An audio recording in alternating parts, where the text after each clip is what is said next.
Perfect. Perfect. Perfect.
Yo, what up, everybody? It is Wednesday night, 9 p.m., and it is the best place you could be on a Wednesday at 9 p.m. It's the Mike and Mish Show. What up, Mike? Yo, what is up, Kyle? We are back. We're back in the saddle again. Dude, we are back. You know, that's what we say, right? What is? I gotta work on that voice, that beautiful voice. That beautiful voice. We're back on a big week, Mike. A big week in the world. You know, Huge. On a week where our president delivers a hell of a speech last night. You had fucking John Cena turning into a bad guy in pro wrestling. You had fucking Jay Jackson cracking into the top 5 in the BKFC light heavyweight division. And we have the return of Andrew Angelcor to the Mike and Mish Show. That's right. Unbelievable week. And we are going to follow up Andrew Angelcor with Dan Indian Spice Chapman, who's going to be fighting in Dubai. This is a huge show for us tonight. Huge. It's going to be huge. Everything's going to be huge tonight. What's going on with you, You Mike? forgot to mention that Casey Anthony is a legal advocate, Kyle. Everyone should know that because there's only 2 people that have gotten away with murder in front of the whole world, and one of them's dead. So I got to tell you. Are you talking about the juice? You talking about the juice? Hey, Twitter world. I got to be talking about the juice. The juice is loose in heaven or hell, whatever. But you want to know what? Listen, if she's a legal advocate and you've killed somebody, I probably would say maybe listen to her. I don't know. Yeah, I'm just saying. She might be onto something. Did she ever write a book that said, if I did it? Did she ever write but it really just said, like, I did it? Yeah. Did she do that one? Maybe. I remember when Eminem came out with like a new album after a long time, and one of the lines in the song was like shoehorn, was like shove my baby into a shoebox with a shoehorn, like Casey Anthony or something like that. Oh my God. Whoa, hey, hello. Eminem. Yeah, well, fuck that girl. Never holds back. Yeah, can you imagine that? The balls you must have to come out as a legal advocate. Can you imagine? It's fucking wild, dude. It's absolutely wild. This is the real world we're living in right now, buddy. This is the world we are living in. Yep, fuck that baby killer. I agree. Welcome everyone. Big Ben, Eric, absent-minded Corey. We got freaking all the Joe Ivy. We got all the regulars in here. Darren Timmerman, Rick Caruso, Lori Stewart. How is everybody doing? Thank you for tuning in tonight. Mike, let's jump right into our sponsors so we can fucking okay. I said I was going to rewrite this, but I haven't. Okay, so it's just the same thing I said the last time, but you better listen and you better follow these rules. Here we go. Dynamic life, sexual health, weight loss, and anti-aging. Retake control of your life by reaching optimal health. Visit www.livedynamic.com. It's the only online platform where you can become a patient in under 20 seconds. Also, check out their Instagram page at Live Dynamic. That's Live, L-I-V, Dynamic on Instagram. Boom, son. Damn, dude, the Yuck It Up voice. Didn't even laugh that time. That was fucking great. Awesome. The Yuck It Up voice, Mike does it better than everybody, no matter what. We got to get over to the Rasha, dude. Rasha Elite. Go to @Rasha Elite on Instagram. There's a link in the bio. It'll take you to therasha.com. That's their website. They are the official mindset, recovery, and performance partner of the BKFC. Christine Faria, Austin No Doubt Trout, and your boys over here at the Mike and Mish show. So get over to the Rasha, get your ass in the dome, and get your mind right. Mike, that is the new stack. Right. The new stack is Dynamic Life and Rasha Elite. So everybody should do that, and we should go ahead and bring in our first guest. What do you say? I say we shall. So everybody, stick around, because when we come back, we will be joined by one Andrew Angelcor. Let's go.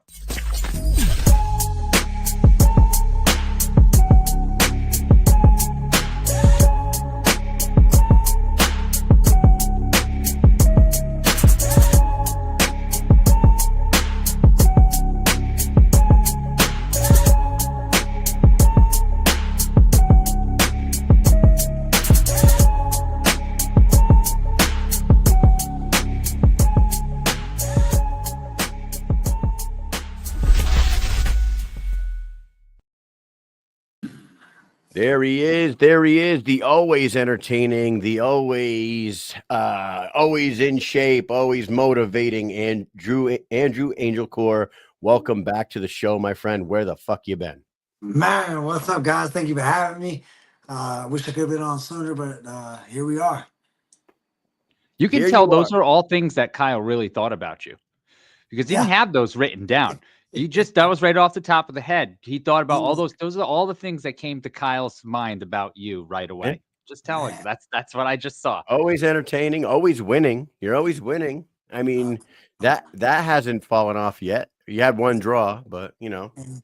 Always in shape. Always do my best to be motivating, inspiring. You know, check all the boxes. Right, but Drew, we got to go ahead and we got to ask you this, because after Knucklemania 4, you went ghost. It was Ghost Town USA for Andrew Angelcor, and I had people inboxing me saying, "Where the fuck's Drew Angelcor? He has no social medias anymore." What happened? What's going on? Where'd you go? It was a bunch of things. One. You know, I told my wife, you know, after the fight that I was gonna, disconnect for like a week, unplug, just to kind of, give them the attention, they deserve. It's overwhelming, leading up to a fight with the interviews and all this and that. And so I said, I'm going to just disconnect for a few days and give my family the attention, that I thought they deserved. And then after about a week, I was like, man, this is more freeing and liberating than I expected. And then, of course, it started getting in my head. And, I had broke my finger in the fight. And so I had, to get a surgery. And so I wasn't in the gym. I didn't have any fights lined up.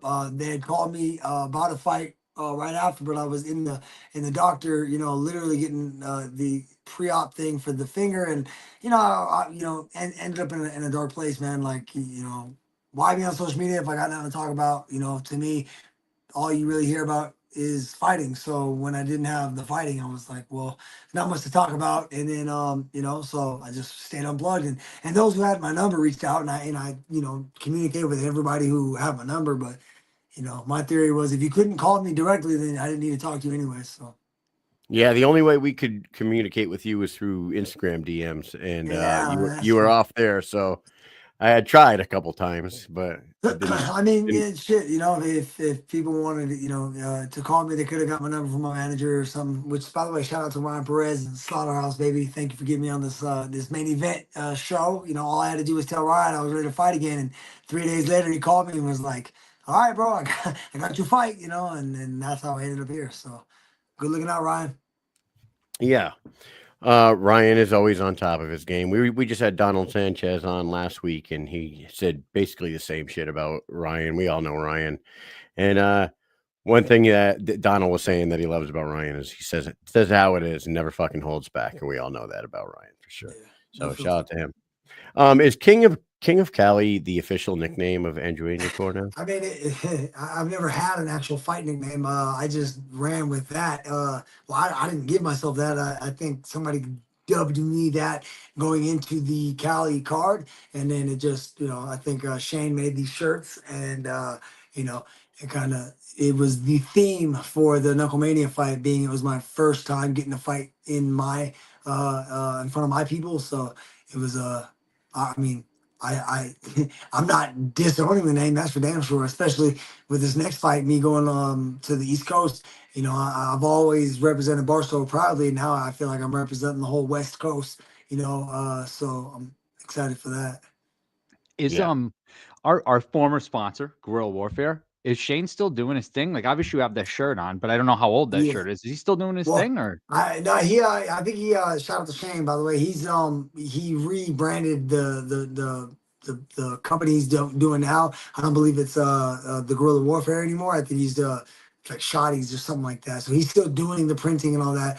But I actually had no intention to wear this shirt, except you guys used it in the promo for this show tonight. I was like, hey, I haven't worn this shirt in quite a while. I might as well bring it out for you guys. I figured, Yeah, it's a fucking badass shirt for sure. Yeah, I just hadn't seen Guerrilla Warfare for a long time. I haven't seen like all the people who were sponsored by it and stuff. Like, I just haven't heard anything. And then I saw you with that shirt on, and I kind of was like, oh yeah. I kind of feel bad after I unplugged last year. I kind of like, don't take it personal. It wasn't like I just cut you guys off. I cut everybody off, and you know what I mean. When I did resurface, I even asked him like, "Hey man, is this still a thing?" And he's like, "Nah, man, we moved directions." I'm like, "All right, that's fair." So there you go. Now, I got to ask this question because everybody's been asking it. What's up with the no contest on your record, Drew? I'm actually super glad you asked me that. I was talking to my wife about this. I figured if ever there was a show that I wanted to finally address this, it would be with you guys. I hold you guys in high regard and high respect. Thank you. Unfortunately, I was making some bad choices last year, and I was taking supplements I shouldn't have been taking, and I ended up, getting my decision overturned by the athletic commission. So something about my lifestyle, and anybody who's ever heard my story knows. My past is full of all kinds of bad decisions. But one thing I have been very transparent about is I will own up to when I've made mistakes. And the truth is, I was making bad choices, and I was taking supplements for weight management and shit that I shouldn't have been taking. And I ended up popping hot on a drug test for some weight loss bullshit, and it was just bad choices. And like 2 months later, I ended up getting a phone call that they overturned the decision, and I was like, well, that was all my doing. I made the choice to to do that, and so the good news about the fight game is that this organization is they gave me another opportunity, and now I get to make it right. And with that being said, I've already talked to War himself, so he knows that I take care of business March 21st, and he's the first person I'm calling out for a rematch because I don't like the result myself. So he's gonna get I owe him that rematch, and he's gonna get it, and he knows it. We've already talked. So yeah, that's unfortunately a blemish on my record, and the only way that I can make it right is one, own up to it, and then two, prove everybody wrong on the next one when I don't let a decision ever be you know an issue again, and then obviously never let that situation be a situation. You know what I mean? Well, we definitely applaud you for owning it. Yeah. Not every fighter does that, and the best thing about the fight game is that is never the end of the world for a fighter, for sure. Like there have been the greatest of the greats have made that bad decision, once or twice in their career. Anderson Silva, everybody loves Anderson Silva. They just breeze right over the fact that he's popped hot on a performance enhancing. John Jones, Kale Sonnen, they like Donald Cerrone. You know what I mean? Like a lot of the Just fucking about, if you really pretty look much all into of it, them. it's just about everybody. Does it make it Right. right? No, but honesty is the best policy. And I Yes, feel absolutely. like you coming forward and just saying that like that, there are people in the comments right now just saying, I love this guy for that. Because, So go it's ahead. the fight world. We know what combat sports is. I've been watching it my whole life. I have my own personal feelings about what's illegal, what's not illegal. There's so many supplements, all this stuff. I have my own personal, people might not agree with what I think about it, right? But I don't make the damn rules. But I don't think any less of you, and we're in the military too. And I know you're not talking about street drugs, but we have to take drug tests every month for the military. And there are people that fail. And I dealt with somebody this year that had failed. He came literally right out in front of the damn commander and just told him straight up, like, yeah, I messed up. I did this one thing. And I was like, holy shit. We were all stunned. We were like, oh my God. And you want to know what? They retained him for it. Right.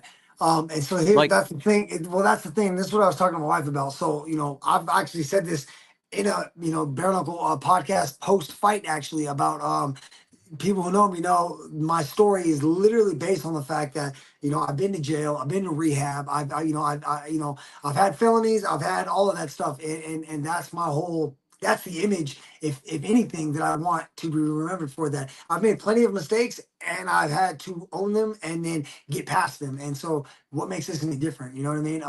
And that's the thing, is like, hey, yeah, I've made I made plenty of bad choices, but my whole I've never pretended to be some perfect person. Just the opposite. I want people to see my flaws and then see how I get through them so that I can inspire the regular people. I don't want to be known as some perfect athlete. Like, no, man, I'm not a perfect human nor athlete. And again, I thank the BKFC for allowing me to get another shot and then get the main event at that. And so That's it's fucking like, awesome, all right, man. cool. So then how do I make it right? I own up to it, and then I don't let a decision ever be an issue again. I take care of business, and then you can drug test me all you want. I'll probably take a test before and after every fight. And so like I said, I made bad choices. I got in my head, leading up to the fight, and there's just a lot of things that I was going through that I just wasn't taking care of intelligently. And but Right. like I said, I got a chance to get back right. And Ruben Ward, you will get yours, trust me. I think that's so admirable. And like, as even though you made the mistake, you owning up to it and you coming back, and you come back better than ever, that is like big time role model shit in my eyes. Even though you made the mistake, it didn't define you, it didn't ruin your career. You actually, you took responsibility, you self-awareness, and you owned it. And not a lot of people will do that. And that's why, like, I think your fans are going to stick with you for that. And I think younger fighters can look up to you for that kind of stuff. And I think it's great for you, man. Thank you for that.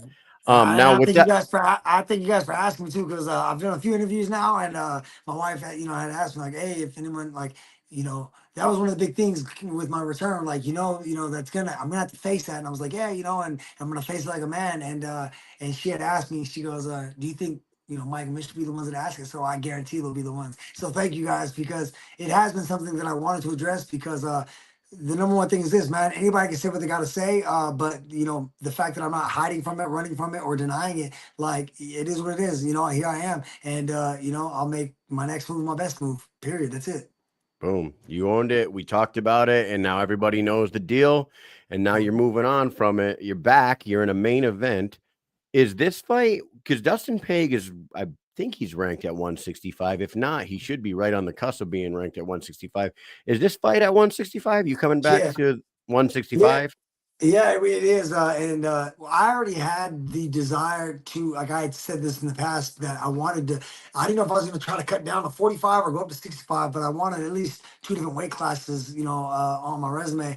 And then, like I said, I got surgery on my finger after the last fight. I was out of training for a while. I wasn't obviously, in fight shape for some months, wasn't running, wasn't hitting the bag. And so all I was doing was lifting weights and eating. And I got up to like damn near 190. And so when I told, Ryan that I wanted to fight again, he was like, well, I know your fat ass ain't cutting back to 55 soon. So he was like, I'll get you a fight at 65. And I was like, all right, cool.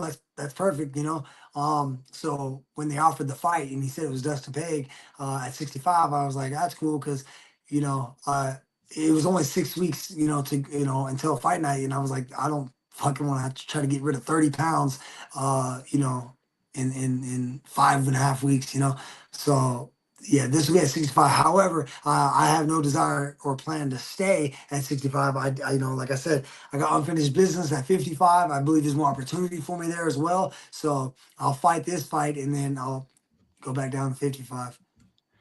I had the top. Not to go back to what we already talked about, but were you having a hard time making that cut to 155 when you made the decision to do what you did? Or was it just something that you wanted to? If I say yes, my coach is gonna call my bullshit. Oh, 'Cause okay. no.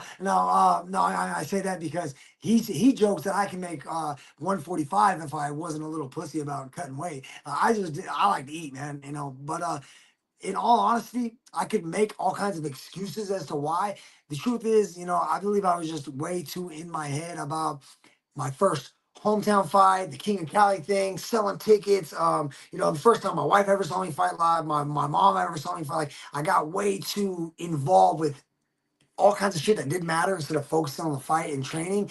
And so I was just like, I got to look the best, perform the best. And I put Yeah. all these expectations, all self-imposed. Again, it's all based on my own, irrational thinking.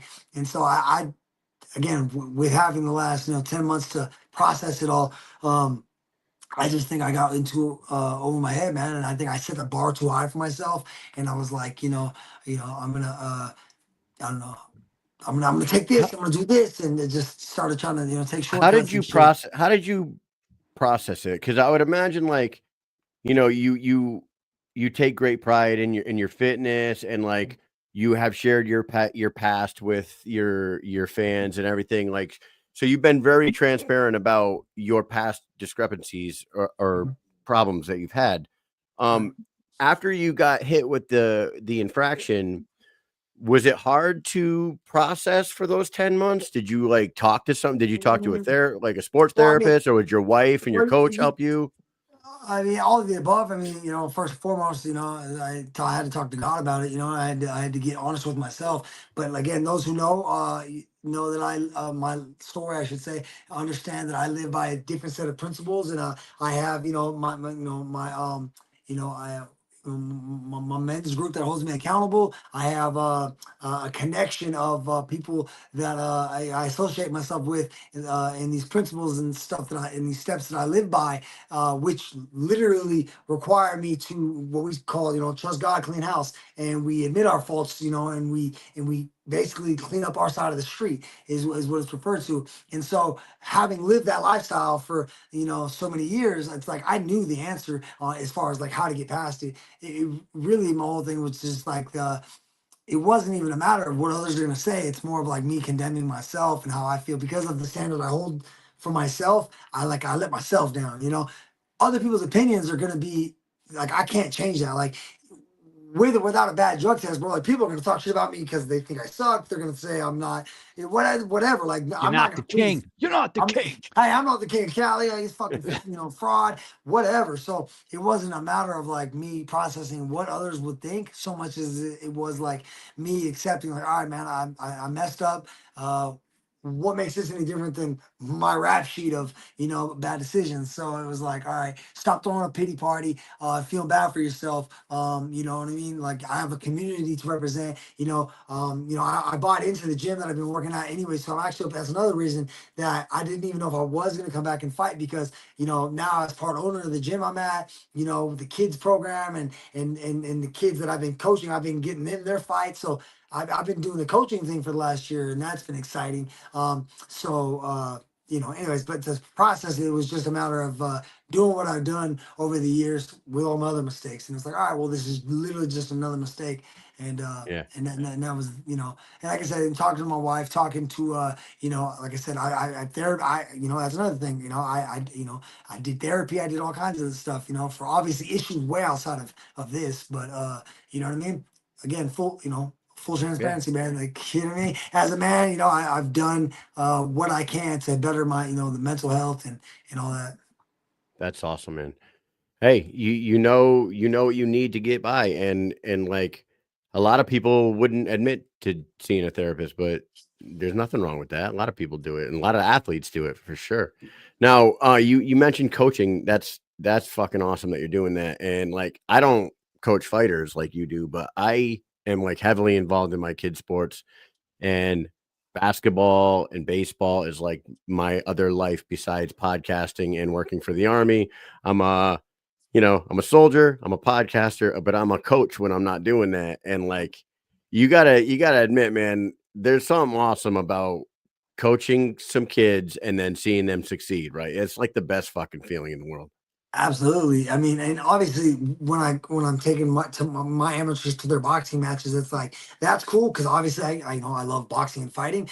But what's even cooler than that is, as a father, my son plays soccer. My daughter's a pageant girl and a dancer. So like I was at Disneyland like a month ago doing my daughter's dance thing, and I'm like, I'm fucking, I'm getting all into it, like, I'm a dance dad too, like, and then last year she did she's the Miss Barstow in her division. So like I'm literally a pageant dad, a dance dad. 30 minutes before the podcast, I just got done. My 5-year-old daughter had tumbling class, so like you know what I mean? Like I get to be Yeah. a tumbling dad, a soccer dad, a pageant dad, serious and then so like, yeah, you know what I mean? can Like you I get get to do about all kinds of tumbling? cool things on top of fighting, because fighting is fighting. That's what I do all day, every day. But like to be outside of that is way cooler, man. Soccer, dancing, all that, like that's pretty badass. What I find funny is I have 2 daughters and they do gymnastics, and I don't know the first thing about gymnastics, tumbling, dance, none of that shit. But let me tell you what, the second that class starts, I'm standing up in that window Oh with a yeah. stern face like, you better be balancing on that beam. Yeah. You Yeah. Yeah. better balance on that beam, and you better be the best balancer I've ever seen in my life. You know what Yeah. I mean? Like Yeah. she's got to be the best. You got to do the best. Like all of a sudden, I'm way into it. I'm like, I don't care about it at all until that kid's in there, and then I'm like, gymnastics is life. You don't Yeah, understand. absolutely. And that's how I was with soccer, man. My soccer, I was not like, soccer's gay. It's not even a contact sport, And then my son started playing, and next thing you know, I'm like on the sideline. I know all the other kids' name. I'm screaming every, kids. And, it's like I'm a full blown soccer fan now. And Oh so, yeah. yeah, that's just So how it is, funny. I man. just signed my daughter up for soccer like last week. So first I have 2 kids. My older one isn't really into sports and stuff. She's like artsy fartsy, whatever. But this other kid's a damn brute, and I'm like, put her into soccer. I want to see her Yeah. run through people. I don't care what sport it is. Just make them do something. Just Yeah. get off the damn computer, the tablets, all that. We don't. My kids don't even have tablets. I don't believe in those things. Dude, we just got done travel basketball, and I was coaching my son's team, and I played a lot of basketball as a kid. I don't ever remember playing. He played that 23 game season. Like that's a lot of games. Like that's a lot of games for a 10-year-old kid. A 23 game season. We went 12 and 11. We ended up in the they call it the NIT, kind of like the NCAA tournament and the NIT tournament. We made it into the NIT. We made it all the way to the championship. We lost last weekend in the championship. The kids played their ass off. I was so proud of them. And then I'm like, Monday comes around and I'm like, man, I don't have any basketball this coming weekend.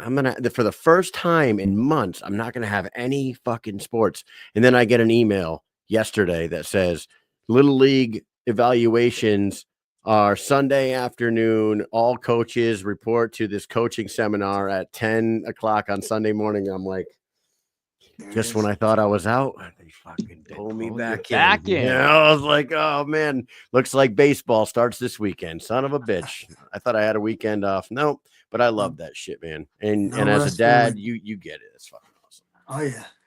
So that's awesome. Hey, you came on here, you opened up for us. That was fantastic. I think all your fans still love you for that. And you're fighting Dustin Pague. And let's just touch on Dustin real quick, because you said you sustained a finger injury your last fight. You had to get surgery. Dustin sustained a break in his jaw last fight. Minor break. That thing was fucking serious. So you guys are both coming back. You're both gonna have chips on your shoulders because been out for a minute each. Dustin was supposed to fight on that last Philly card. Yeah, he ended up 5. He found out. I think he said he found out 10 minutes before he showed up to the hotel. Yeah, he said he's driving on the way to the venue. Yeah, that sucks, man. He found out like on the way to the fighter hotel or something like that. So they promised him a quick turnaround. It is you. Thoughts on Dustin? He's been pretty fucking badass in the BKFC. What are your thoughts on your opponent? I'm excited. Him and I just did an interview together on Friday, so we've already, had our words and pretty respectful. But I've seen him fight. I'm also a fight fan as well as a fighter, and so I actually have seen him fight. I like that he's a banger. Seems a bit jittery. So, but he definitely isn't scared to fight, and that's what I'm looking for. Call it a chip on my shoulder if you want, but I just want to get a fist fight, man. Everyone has been asking, like, what do I want out of the fight? I'm like, I want a bloodbath. You know what I mean? Like, I bought white boxing shoes for this fight because I want to paint him in blood, mine and his. So I respect him as a fighter. He's definitely he's tough. I mean, I think he was on like the Ultimate Fighter, so he's been at the highest level of the fight game. Yeah. And he fought, Trinidad Snake for the title eliminator, I believe. I think he is or was ranked at least number 5 in the division. He was, yeah. Yeah, and then this is his 6th fight. This is my 6th fight. All of his have been at 165, so I know he's bigger and strong, or he's big and strong. Same height as me, but his reach is like, he's got a hell of a wingspan, so that's going to be an issue for me. But, I don't see him shying away from a fight. And so I just, look forward to giving the fans a main event worthy fight. And I think he's the dance partner that, I couldn't think of a better fight for my return. I was just going to say that.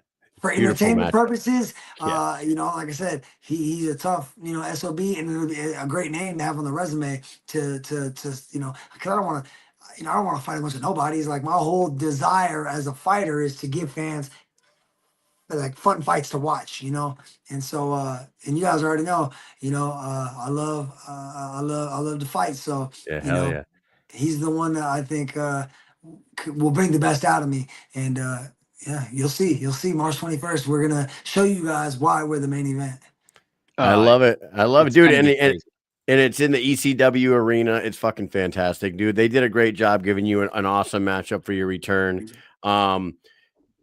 So good to talk to you, Drew. Welcome back. I know everyone's happy to see you back and hear what you had to say tonight. We'll give you a minute now to say whatever you want to say to the fans, to your opponent, to the brass, whoever you want to say anything to. Take a minute. Floor is yours. I mean, first things first, as always, Barstow stand up. Shout out to the BKFC for giving me an opportunity to redeem myself. Thank you for Dustin Pague for being my dance partner. Shout out to Ryan Perez, Slaughterhouse, baby. Get me a fight as soon as I ask for one. And then, thank you to all my sponsors, everybody who backs me up, to all my fans, that have remained loyal to me. I appreciate you guys. Thank you for being patient. For those who, are rocking with me through my mistakes, I'll make you proud. And to those, who feel otherwise, tune in, even if you're only tuning in to watch me get my ass beat, as long as you're watching, but again, thank you, Mike and Mish, for allowing me a platform to address this, to clear the air. And, you know, don't miss it, March 21st. You know, I will definitely give you guys a fun fight to watch. And Ruben War, I know you're watching. You're gonna get yours, bro. I promise. Love it, man. I love it. Hey, thank you so much for coming on here. Before I let Mike say his final words to you, Andrew, why does Big Ben keep asking to see your abs? He says at 65, creeping me Drew, out a little bit. He says at 165, Drew, let me see those abs. LOL, no homo. What the hell's that all about? That's not the first time he asked either. So, oh, he just hung up. Well, you guys right. listen up. Pague That's versus fucking great. Angelcor. You're not seeing his abs. You're gonna have to watch the fights to see him, Ben. I don't understand why you keep asking, but you're creeping us all out, buddy. BKFC Fight Night, Philly. Oh, there he is. I thought he did that. Hey, we thought you did that on purpose, man. We thought that was like a dramatic exit. That was hilarious. Yeah. Do you see me? Where you at? Hey, am I back? You're back. You're back. Yeah. I was getting ready to show you my abs, and then it kicked me out. So I thought that was. No, we didn't actually want you to. It's just Ben. I don't know who's Ben. I don't know. I still do have abs. Funny thing is though, you know, I stopped shaving too, so now I got, you know, it's a new weight class. I got a new hairstyle. I got my chest hair growing out. You guys can see a whole new me on. Dude, Lumberjack Drew, let's go. Yeah, Lumberjack Drew. That's what it is. You know, beer. Oh, shout out to Beer Wisconsin, baby, beer gang. But yeah, man. I still got abs at 165. I promise. All right. Hey, Mike, you got anything else for Drew? Sir. No, I can't wait to see this fight. You know, I thought Dustin Pague was crazy to be coming back so soon when he was fighting on Knucklemania 5 against JD Burns. And no offense to JD Burns, but I don't know. Andrew Angelcor is going to bring the heat. So I cannot wait to see this damn fight. Like I said, I'll reiterate, Pague versus Angelcor, BKFC Fight Night Philly. It's coming up very, very, very soon, guys. It's going to be a bloodbath, a couple of weeks away. Going to be a bloodbath. Hell yeah. Yes. Thank you so much for coming on, man. Welcome back. We are happy to have you back. And we will see you very, very soon, I'm sure. Outside of, we won't be at these fights, but we'll see you at another fighting event soon. Come back soon, man. Don't wait another year. We'll get you back on here. Yeah, I want, as soon as the fight's over, I want you guys to do my post-fight interview so I can tell you guys about how the victory feels. 100%. You're coming back, all right? Sir, thank you guys. All right, man. Thank you. Everybody else, stay tuned. When we come back, we'll be joined by Dan Chapman. Take it easy. Joe.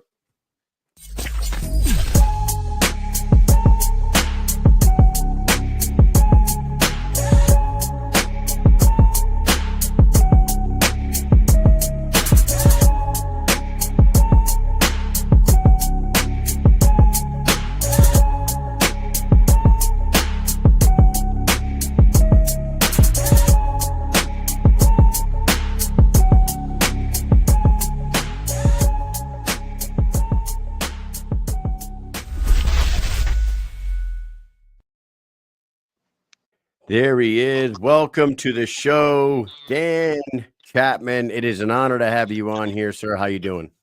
Hey guys, it's 3:30 here in the morning, so I'm up eating my Weetabix.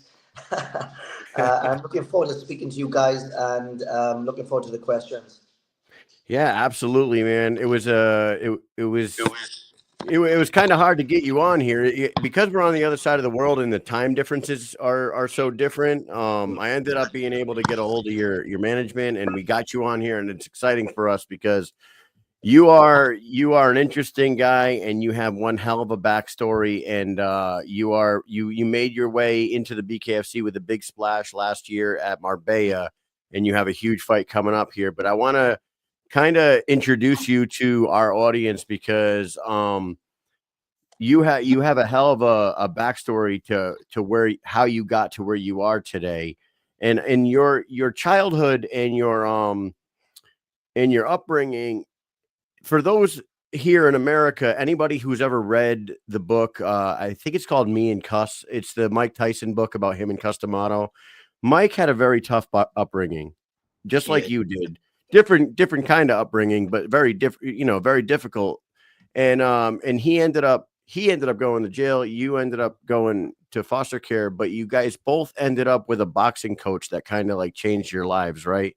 I wanted to ask you about that. If you don't mind, you don't have to go all the way into detail, but I think your childhood was a big factor in molding you into the man that you are today and the successful fighter that you are. Would you say?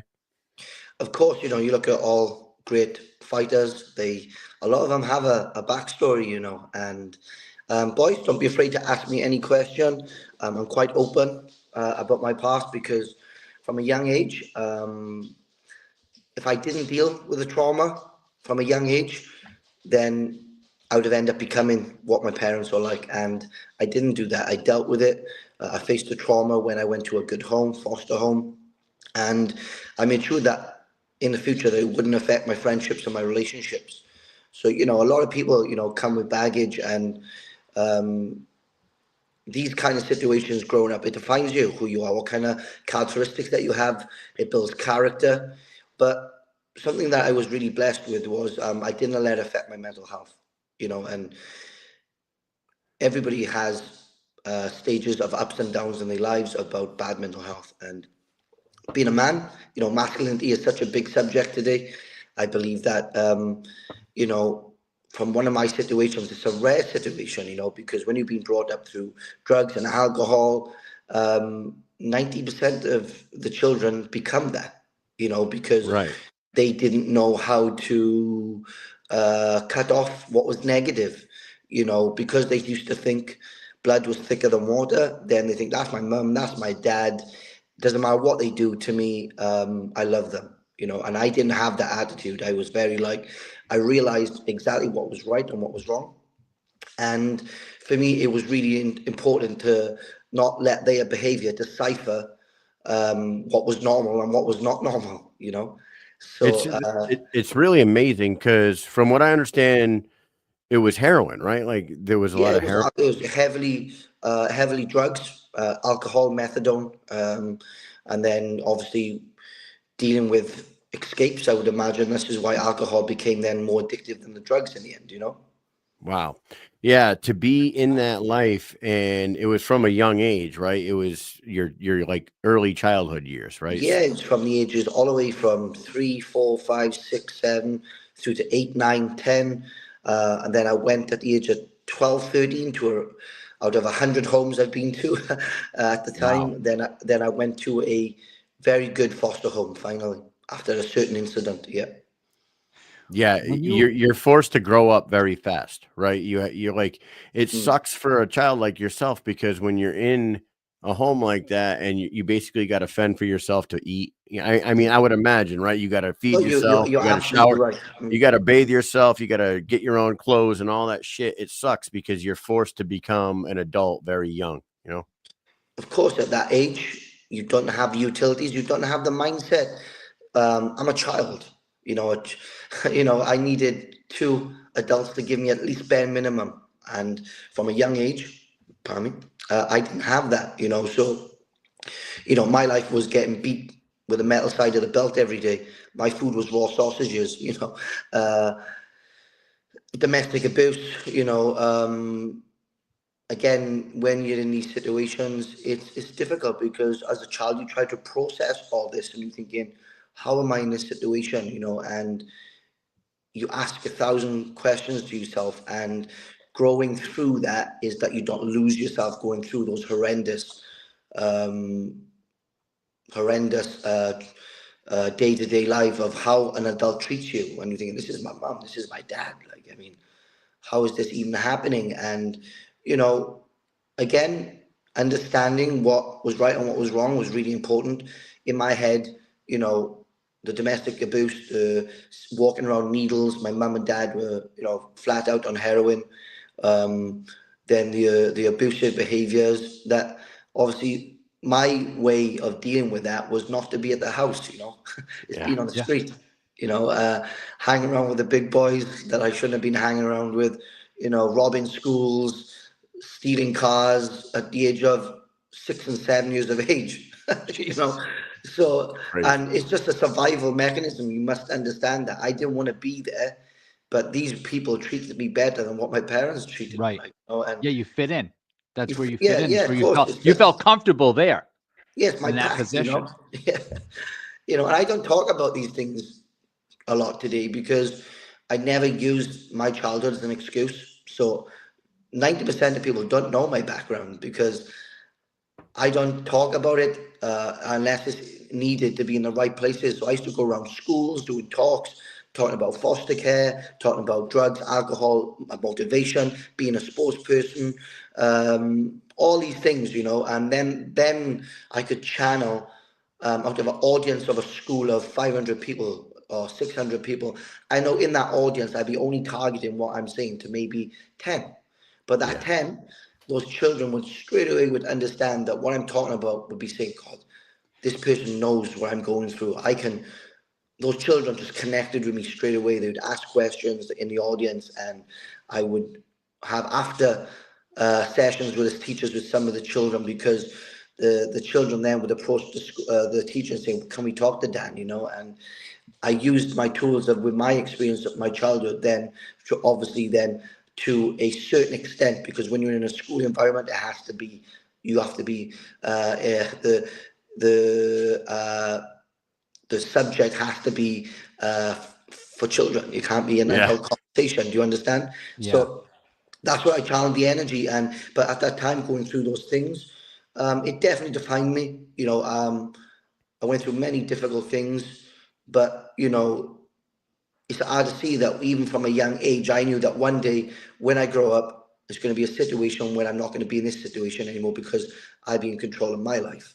You know, at this moment in time when I was a child, they were in charge of my day-to-day life. I had no choice, you know. Right. So this was really important for me to, in the back of my head as a young kid, I said, one day I'm going to be out of this fucking situation. You know, one day I'm going to have full control of my life. I'm never going to put myself back in this position, you know. And you get through all of that, and you find a nice foster family to take care of you. At that point in your life, when you're finally like getting a little structure in your life with this family, had you already been fighting? Had you already been training, or just out in the street? No, bro, it's strange. I've never had boxing in my family. Nothing. Okay. You know, the amazing situation of me finally finding a good foster home, because I've been to hundreds of homes. I've been in children's homes. Children used to try and stab me with a fork. You know, fucking, things are tough, you know, but, you know, I'm not complaining about it. But when I finally went to a good foster home, that's when the only cure for me, which is, you know, usually a difficult subject for a man, was as a young age, I'd never been shown love. I'd never been shown bare minimum. So my mum went to jail we ran away from my stepdad. Then my mum then went down the road of heavily alcohol. Look, she could give up the drink, but she couldn't give up the alcohol. Now, I also understand that, you know, alcohol is a much harder thing to give up than drugs, believe it or not, you know. So then it went just from the drugs, alcohol, to domestic violence. Then it went to just me and my mum. Then my mum being an alcoholic. So in these times, then my mum put me in really bad situations. Then, you know, my house caught on fire 4 times. You know, my mum, you know, bringing men from God knows wet every day of the night. You know, then you know, me then going to school, fending for myself. I didn't have nice clothes, you know. Like you said, I had nobody to help me with my homework. You know? Right. You're just waking up in the morning going to school without the guidance of an adult. This is the crazy thing. When I was going to school, you know, I actually built amazing relationships with the teachers, because they just couldn't believe how much a happy and positive kid that I was. Because when I went to school, I had structure, I had routine. Right. You know, You're happy to be there. I didn't fit in like half of the kids. I was one of the only black kids in school. Or, you know, my mum is white and my dad is Bangladesh. So, you know, then you go through the school of bullying, you go through all those things. But I still went to school, faced those challenges every day, rocked up on time, you know, no money in my pocket, no food in my stomach, and I fitted in somehow, you know. And then... It's amazing. No, yeah, and then after that, you know, it became more like, then all the red alarm bells started showing, teachers started to understand my life, and then I had a bit more support in that side of things. Nice. But then when I go back home after school, as soon as that bell went, I'm with all the boys, you know, doing bad stuff. You know, it's probably robbing the school at the time at the age of 8, because I was the smallest one to fit through the window. Jeez. You know, so... But then, you know, like I said, I went to a good foster home because my mum went to jail. So obviously then, many years ago, the foster system many years ago was not like today, you know. So a lot of really bad things happened. Social services were just checking in. That was it. You know, they weren't really doing long-term placements. I was just jumping from foster home back with my mum, foster home back with my mum, hostels back with my mum, and then lots of really bad things happened. And then one huge incident happened, and then I finally go to a good foster home long-term, and that's when my life changed, because even though my mum went to jail, I still had such a weird, strong connection, because as a young kid, I then realized that this is the time my mum is going to get sober. So she's in jail. There's no drugs. There's no alcohol. She's going to be clean. So even though I went through all that bad thing, the attachment was still there with my mum. So when I went to a home, they finally treated me like their home, like as if I was their son. I got really lucky. I found a really good home. Their names were Mary and Colin. They took me under their wing. They took me on my first holiday. They taught me how to wash my face. They told me to do everything, to eat my food. They taught me manners. They told me I had a curfew. You know, I had a fucking curfew. You know, what's that, right? What is that, right? And in that time, the trauma that I went through, I was a broken child, absolutely broken. So I was finally in a good place where people showed me real love.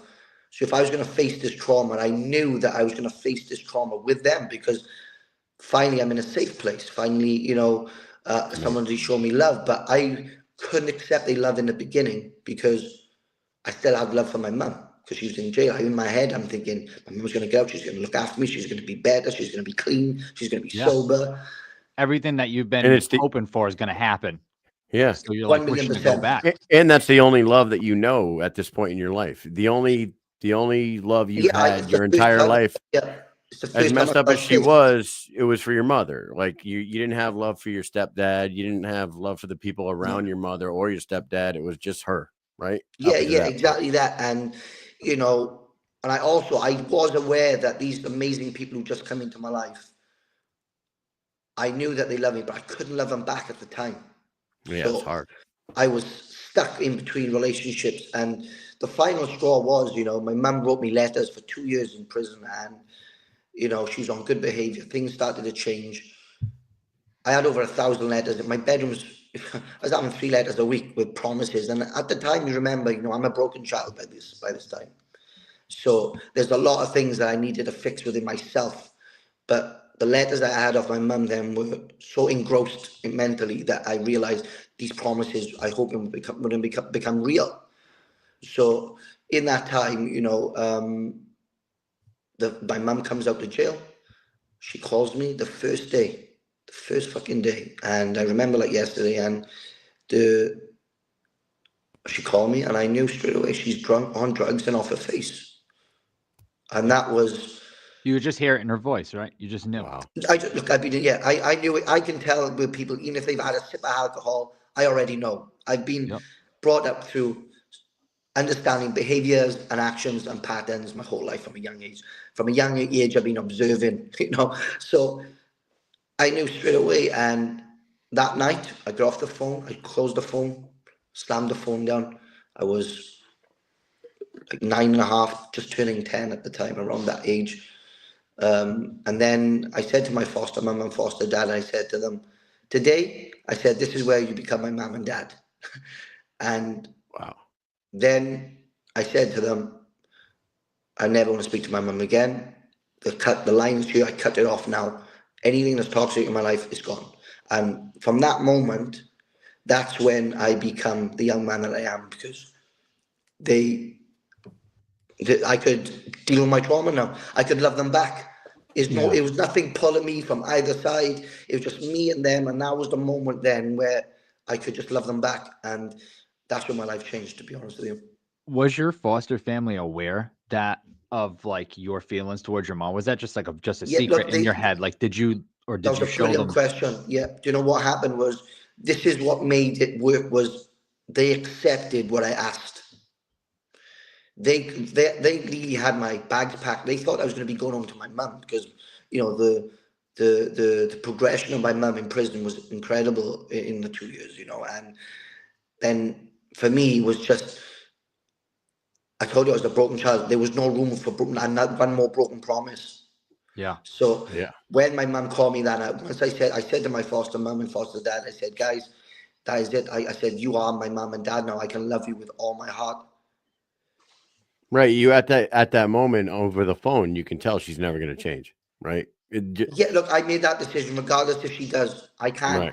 Right. I got to the point in my life where if I accept that, I can't move on and build my life because that person is just going to come back in and ruin it.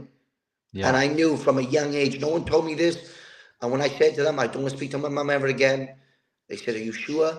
I said, 1,000,000%. I said, you are my mum and dad now. And they stuck by that. They backed me. I give them props for that because it's like, you know, they know, they already knew probably what was going to happen. 100%. The outcome, the percentage anyways, maybe they didn't know for sure. It's not 100%, but they know there's a great chance that she's probably going to let you down again. But they had to let you live through that moment in order for you to like jump that hurdle, right? Like, or you would have just always had that question, like, I think she's going to, you know, she can do it, you know? Yeah, and look, the thing is that it's not even that. I think it's more of they respected my decision because they know they've got a file about this thick what I went through, you know. Yeah. And then after that, you know, from that age, you know, as well, going through that process of building that relationship with my foster parents, I was, like I said, I was a broken child. I had twitches. I was having nightmares. I was fucked. You know, I had trust issues. Of course, I didn't, you know, but they could see the potential I had because even though I can't go into I won't go into too much detail on here because it's we want to keep it more boxing. I understand that, and for me, the things that I went through as a child were so horrific that they knew that how's this kid even thinking like this? How can he even trust anybody again? How can he even love somebody again? What he's been through because they knew the details, you know. And in time, I was offloading to them more details while I was going through that trauma with them, and you know, and I found my happy place. I'd become a super positive kid. Things started working out in school. I was very sporty. Then, you know, with all that backlog, then I was the only foster child in my community. I was the only cappuccino person in my community. I call myself with my beautiful tan. And then you deal with that side of life. Then, you know, normal life with the bullying, with the being different.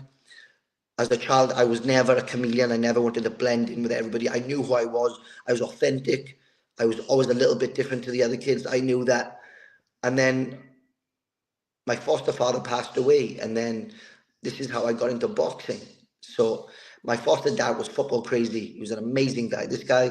Without this guy, I would not be who I am today. And he loved football. He said, Dan, if you ever make it in football, I'll take you anywhere, you know. So he used to make sure that my football boots were shined up on the Friday, and then, you know, it was no like, you know, just chuck your bag in the cupboard. My boots were cleaned, shined. Were you good? Ready the night before, ready to play football, you know. Were you good? Yeah, I was really good at football. Yeah. Yeah. But I had no boxing. So the thing was, you know, growing up through foster care, then, you know, and through the childhood that I had, I was a street fighter. All I did was fight, you know. I never got taught boxing once. So especially when you hang around with the big guys when they try to bully you, I never let anybody bully me. I don't care. And I was tiny. I was an unnutrition kid. I looked like Mowgli, right? You know, the Jungle Book, right? The Jungle Book, yeah. Right. And no one would fuck around with me because they thought, you know what, it's not worth it. If I beat Dan up, if he beats me, he's going to fight me until I get respect. And that's how I did it, you know, on the streets. I'd fight anybody. I don't care how big you are. You try and bully me, you're fucking having it, you know. And in that time, I became quite handy with my hands on the street. But, you know, I've never been taught how to punch. It was again, a mechanism of survival, you know. And then, again, you know, another amazing person comes into my life, and it was my boxing coach, you know. How do you call it? Is it called Gwenvy? Is that how you pronounce it? Yeah, are you doing good research? I love it. Gwenvy, because it's spelled with an F-I, and us here in America, like I see with a F-I, I'm like Gwenfy, but Gwenfy, yeah, Gwenfy. So it's Gwenvy, and you meet John Radmore. Yeah, John Radmore, one of the amazing guys you could have ever met. And I started boxing, right, because I was football crazy when I was young, you know. And hey, And I was hold on one good. second, Dan. For those in the audience that are asking, football right now is soccer, correct? Soccer, sorry. We're Yeah, talking yeah, about yeah. soccer. He's Come on, put referring two to and two together. Yeah, Yeah, come on. get your shit together, guys. All right, so meet John, and then like that's when your life really takes off with the boxing, right? Yeah, it was amazing because at that time I'd been working on myself as a kid with my foster parents, building out relationships and trusts. You know, routine, things were, going quite well. And then a boxing gym hadn't been open in my village in 50 years. So I lived in a tiny little village. We still on a horse and cart up there, It was, we had nothing, Like you Amish know. country over here. It was, we're up in the mountains. We called it Little Switzerland where I lived. It was so beautiful. But kids were kids, We didn't have phones, we didn't have PlayStations. We had a football, a rugby ball, our bikes, and we was out all day, up in the fields in the mountains, playing, well, doing what kids should be doing. And I started boxing because the gym hadn't been open in 50 years. And I went there pure just because I had so much energy. I just loved fitness training. I loved press-ups, sit-ups. And then my coach established that I was really fast. I had no ability, but I was fucking so fast. And my coach would set me up with boxing matches, which at the time I didn't realize was I was fighting champions on my second and third fight, and he said, Dan, yeah, he's the same weight as you. He has eyes and arms and legs the same as you. He wouldn't tell me that he was a champion. He just said, Dan, this is the guy you're fighting. I go, yeah, I fight him. He looks the same size as me. Happy days. And I ended up beating him. And then I won a Welsh title, a national title on my third fight against someone who's been a champion for the last few years. I'd quadruple the experience as me. And every fight I won a Welsh title very early for my country. Then I didn't really get to have club show experience because when you're the national champion, you become elite quite quickly because I was such a small country. So I end up winning national title after national title every year. And then at what age are you at this time? 13. 13, win a national title. So youth national titles? Yep, right? I won national title 13. I never lost a national title. So I was winning national title from the age of 13, 14, 15. Then I started winning British titles. So we have a Welsh title in my country. Then you have Wales, Ireland, Scotland, and Wales. Then that's the British title. Then I was fighting then internationally for my country then. So I didn't do club shows anymore after 3 or 4 fights. I was fighting for my country. So I was traveling the whole world then. So I went from being a little street thug, started boxing really quickly, then all of a sudden fighting for representing your actual country, fighting all over the world. It was crazy, Incredible. So with you go from this like terrible childhood to this amazing foster family. So you get the family structure with the foster family, but you probably never felt, maybe you did with your boys on the streets back in the day, but like the camaraderie that you feel inside of a boxing gym when you become a team, when you get like that head coach, that father figure in your life, and the boys around you. I was bringing my son to my son wanted to play football a 2 years ago, but we missed the signups, and he's a baseball, basketball, jiu-jitsu kid, and I'm like, you want to try soccer? You could either do. And he's like, I would rather box. And like, he had never shown any interest in boxing ever to that point in his life. He knew I do this podcast, but I was like, you want to box? And he's like, can I? I'm like, fuck yeah. So I signed him up. He was so happy in that gym, every time we walked in there, and it's like he fell in love with the coaches, the team, the rest of the team around him. At that point in your life, like I was saying, you had finally felt the family structure with the family that you got placed in, and you felt the love. Was it a completely different feeling altogether when you finally got into that boxing gym with John and started competing? Of course, look, I'm not going to lie to you. Like, your son is absolutely blessed to have an amazing dad to support him in boxing. Boxing is only for the 1%. Regardless, if you go there for fitness, or you build social relationships to build the interactions and social skills from young. They have lots of energy. Children usually have got attention span of a peanut. Yeah. So boxing is really good to put that in with the discipline. But for me, you still have to remember, even though I was in then a much healthier environment, my foster dad had passed away, so I didn't have again another male role figure in my life. So this was the challenges then, that when I started going to boxing, I was still getting into trouble. Obviously not as the extreme trouble as before. My association had changed. Then became part of a sport, but I was still getting into trouble. I was still fighting a lot outside the gym. I was still getting into situations that I still didn't let anybody fuck with me. So it was then I come to a decision that I knew, am I going to keep being this idiot outside the gym, or am I going to be a world champion, maybe. a future prospect of being a full-time athlete? And I knew at the age of 14, 15, I knew I had to make that decision.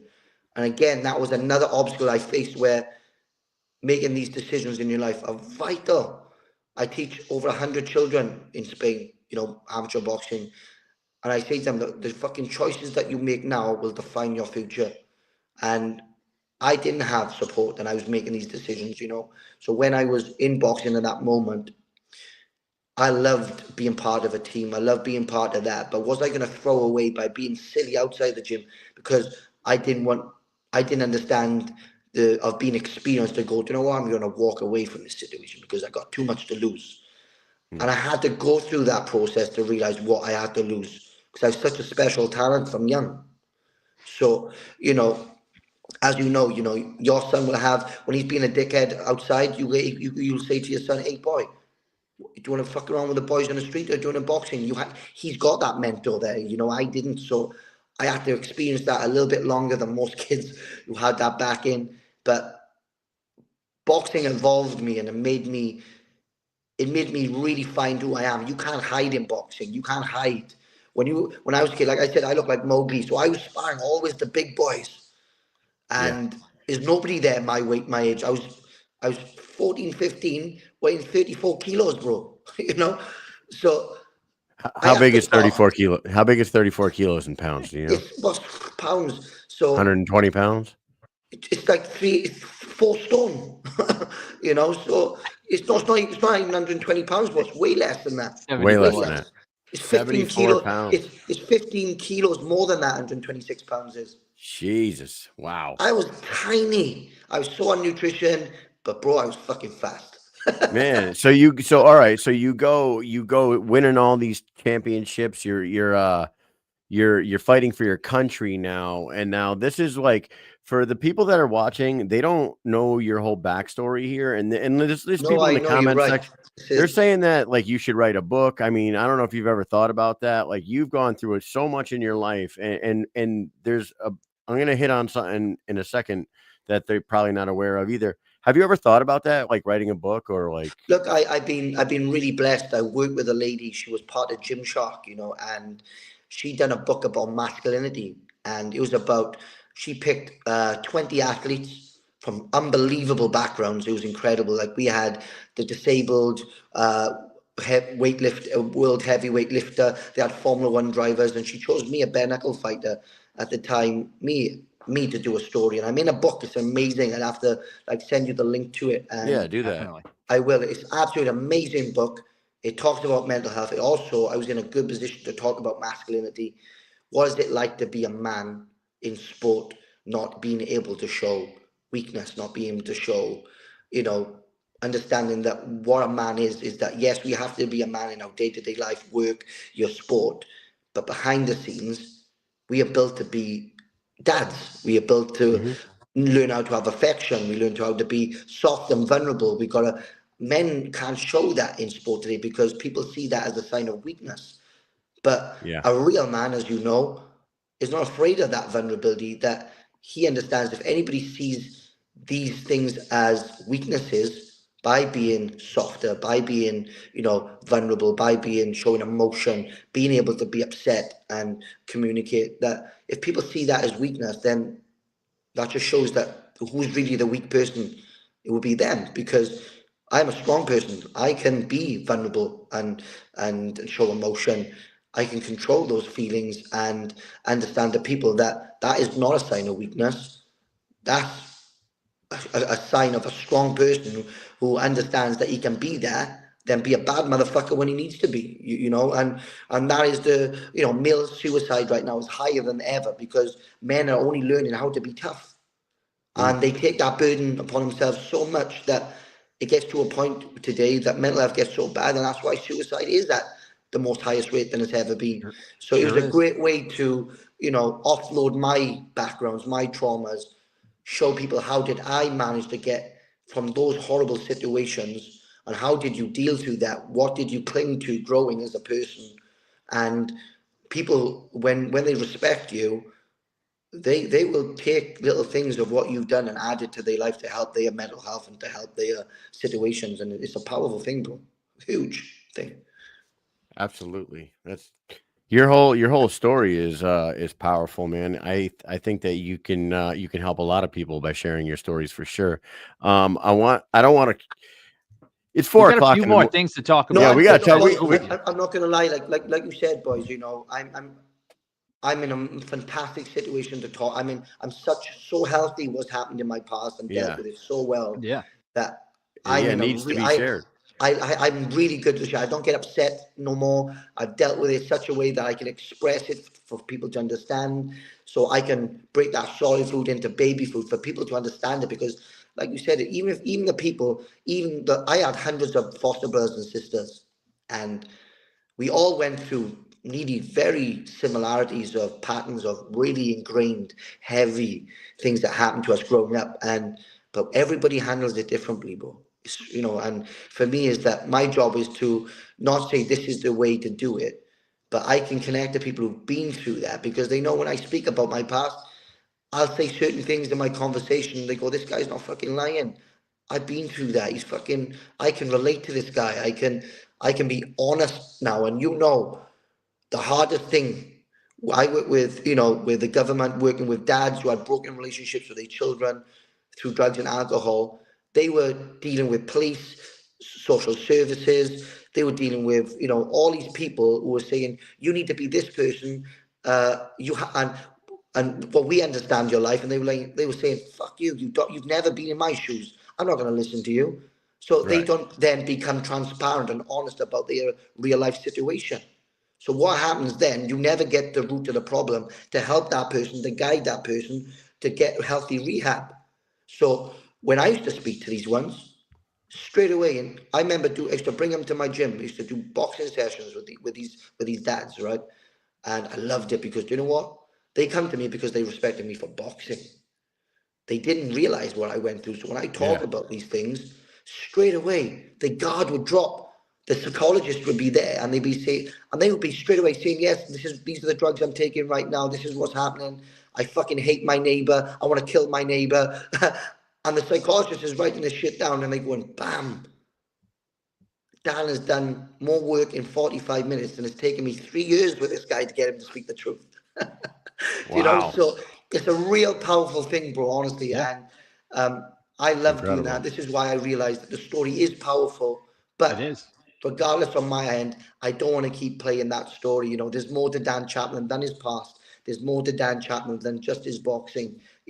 Me as a person, as an individual, I've got so much more to show people, Yeah. I don't think people understand.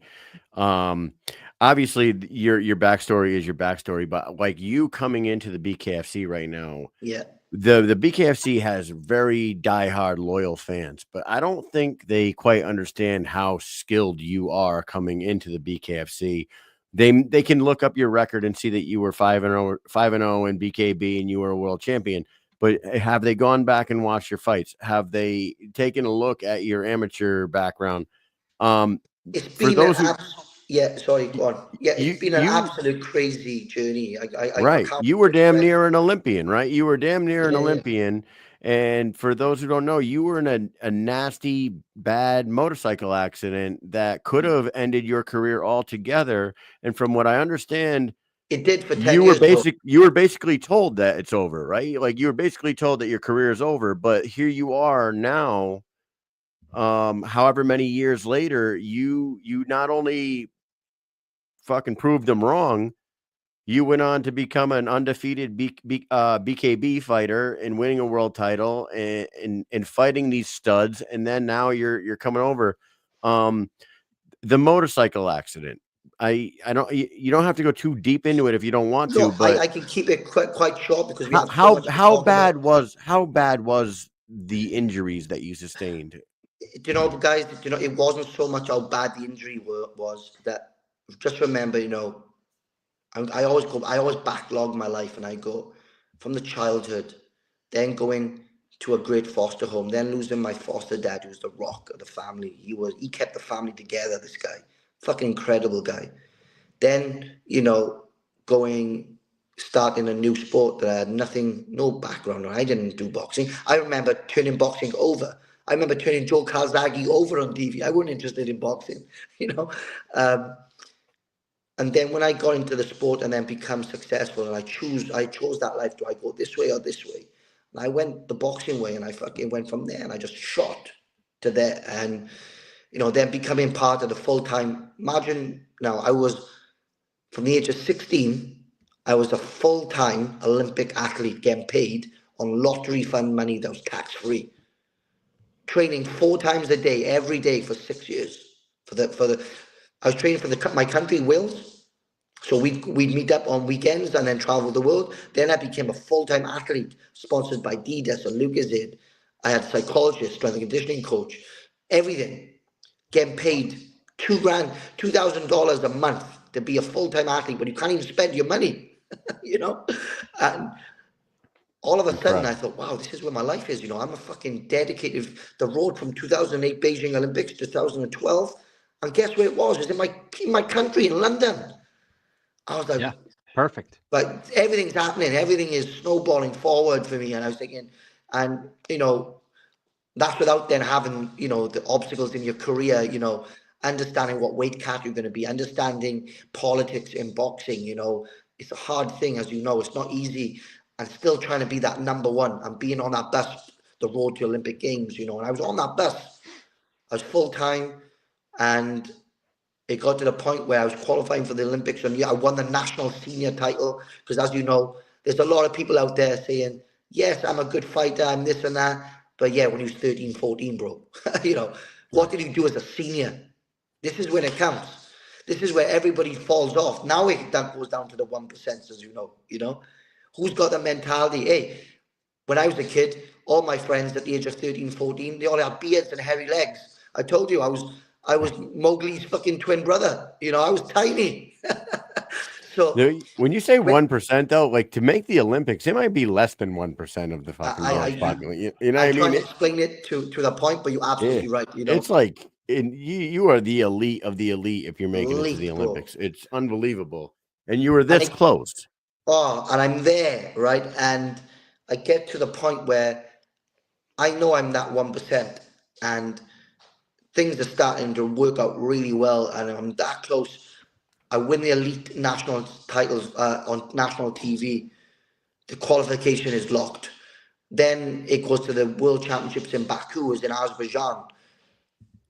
And I had the time moved up a weight in this period as well. On the Olympic cycle, moving up a weight was an impossible thing to do, as you would know. I signed a contract for 4 years at flyweight, the 51 kilo. Then I was huge for flyweight. And I started killing myself, and then I realized I couldn't make that weight. So I changed my Olympic weight on the year. So I come back, win a national title at the weight above. I win the Olympic box off. Then I'm going for the main qualifier for Azerbaijan in Baku. Now, this is where it happens or it doesn't happen, you know. So all these years, all the stuff, all the experience that you have, I'm thinking, this is the time. I need to show up, you know. And that week I had an unbelievable freak of nature motorcycle accident. I broke both my legs. I snapped my femur in 4 places. I broke my collarbone. I broke my hands. The handlebars went through. I nearly died. I nearly died, guys, right? And The femur is the biggest, hardest bone in the body, and you broke it in 4 spots. Yeah, that moment, they say it takes 1,000 pounds of pressure to snap your femur. What the? So did you crash? Did someone crash into you? Were you alone? I was on my motorcycle because I was road legal, etc. I used to use the motorbike because it's such a cheap way of transport to get A to B, and I traveled all over the country using my motorbike and my rucksack. I sparred in every gym you could think about because I had my motorbike. And I come home one weekend because I was full-time at a base in England. So as the Olympic team, you don't go home. You are away from everybody. You are locked full-time athlete, as you know, as an Olympic athlete.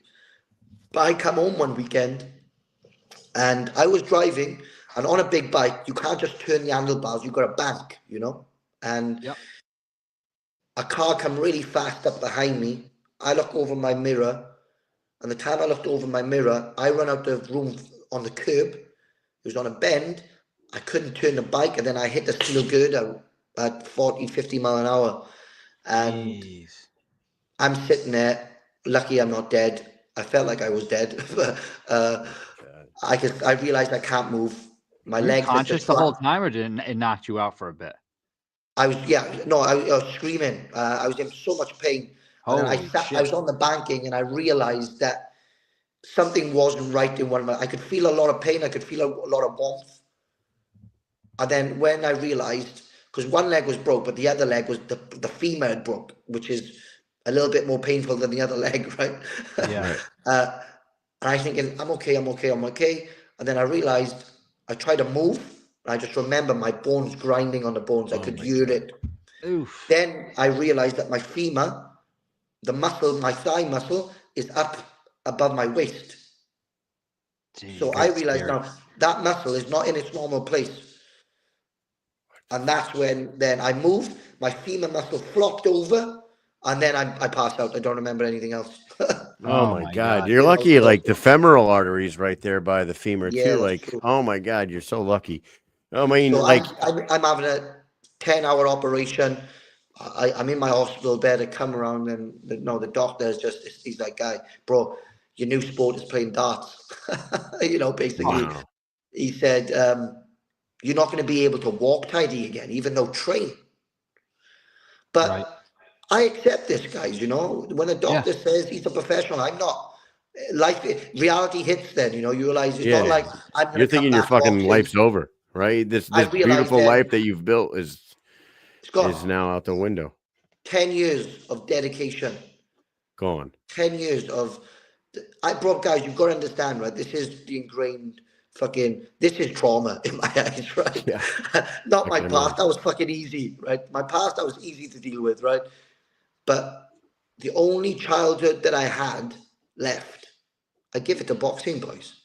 I had no childhood.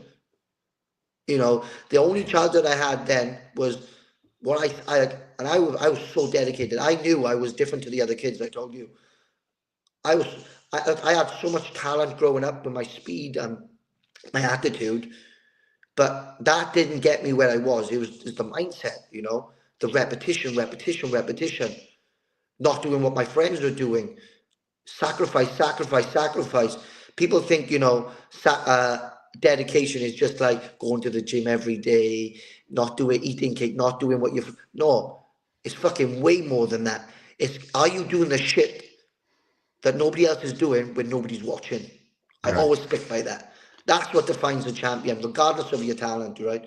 And obviously when that happened, guys, I remember watching everybody go to the Olympic box offs and the qualifications. I was just bawling my eyes out in my wheelchair, sitting there. And that wasn't envious of them. I know how hard it's taken for those guys to qualify for that Olympic Games. So I'm sitting there, bawling, just falling apart, slammed up on drugs, morphine, fucking tramadols, because I was in a really bad way for a long time. I was in and out the wheelchair for a year and a half, 2 years, crutches, wheelchair. Jeez. But when I just remember, the most heartbreaking thing was watching my team. We was a wolf pack. Yeah. That was my family. We traveled the world and we sacrificed everything together. When we'd go to the worst countries in the world, eating ice cubes for food for 3 weeks to make weight, you know. And you couldn't even travel with these guys. You were No, so exactly. And I'm thinking everything I've all been you can do through, is and I'm seeing watch. my family be there.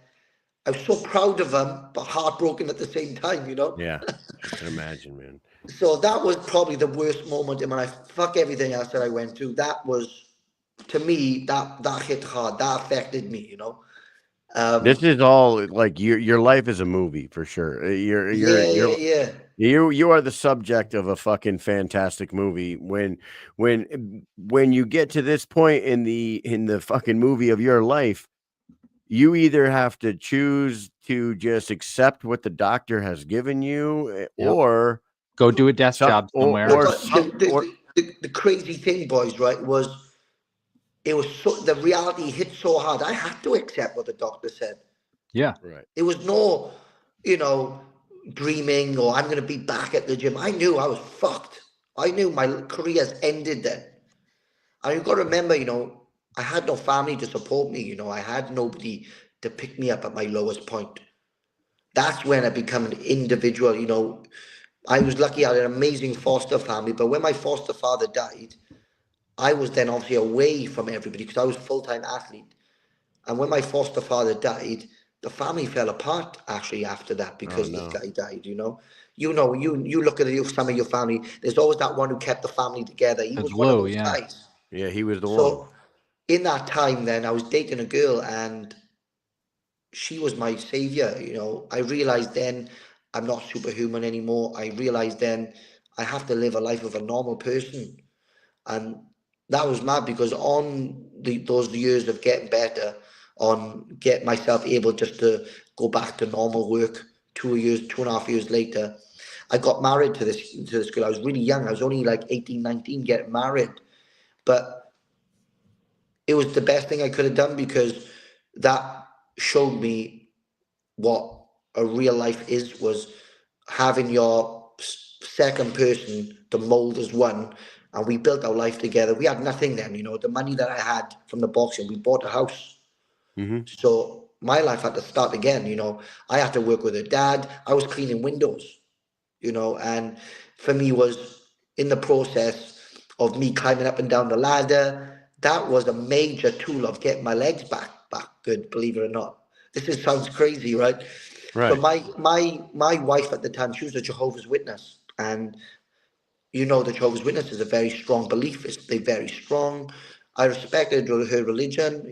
I went studying the Bible with her every 3 times a week, and it molded me to be, a normal person. I grew with this person to have a fantastic then life with her, building my life, my business, her business, and long story short, then after being together for 10 years, then in that 10 years of being together, I realized that I still have a talent and I didn't realize.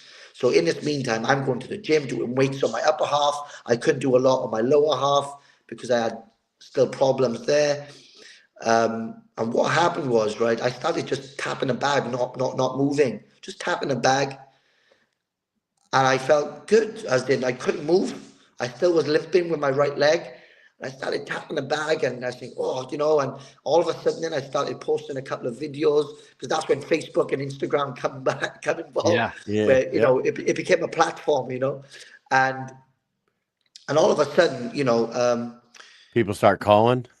yeah, they say, "Damn, fuck, you look good in the bag. Go back boxing." And it's like, I can't, boys, guys, trust me. Like I'm just hitting the bag 3 times a week, And what happened then? One of my good friends, Lee Selby, was the IBF world champion at the time, and he had some big fights coming up. And he's saying, "Dan, I haven't got any sparring.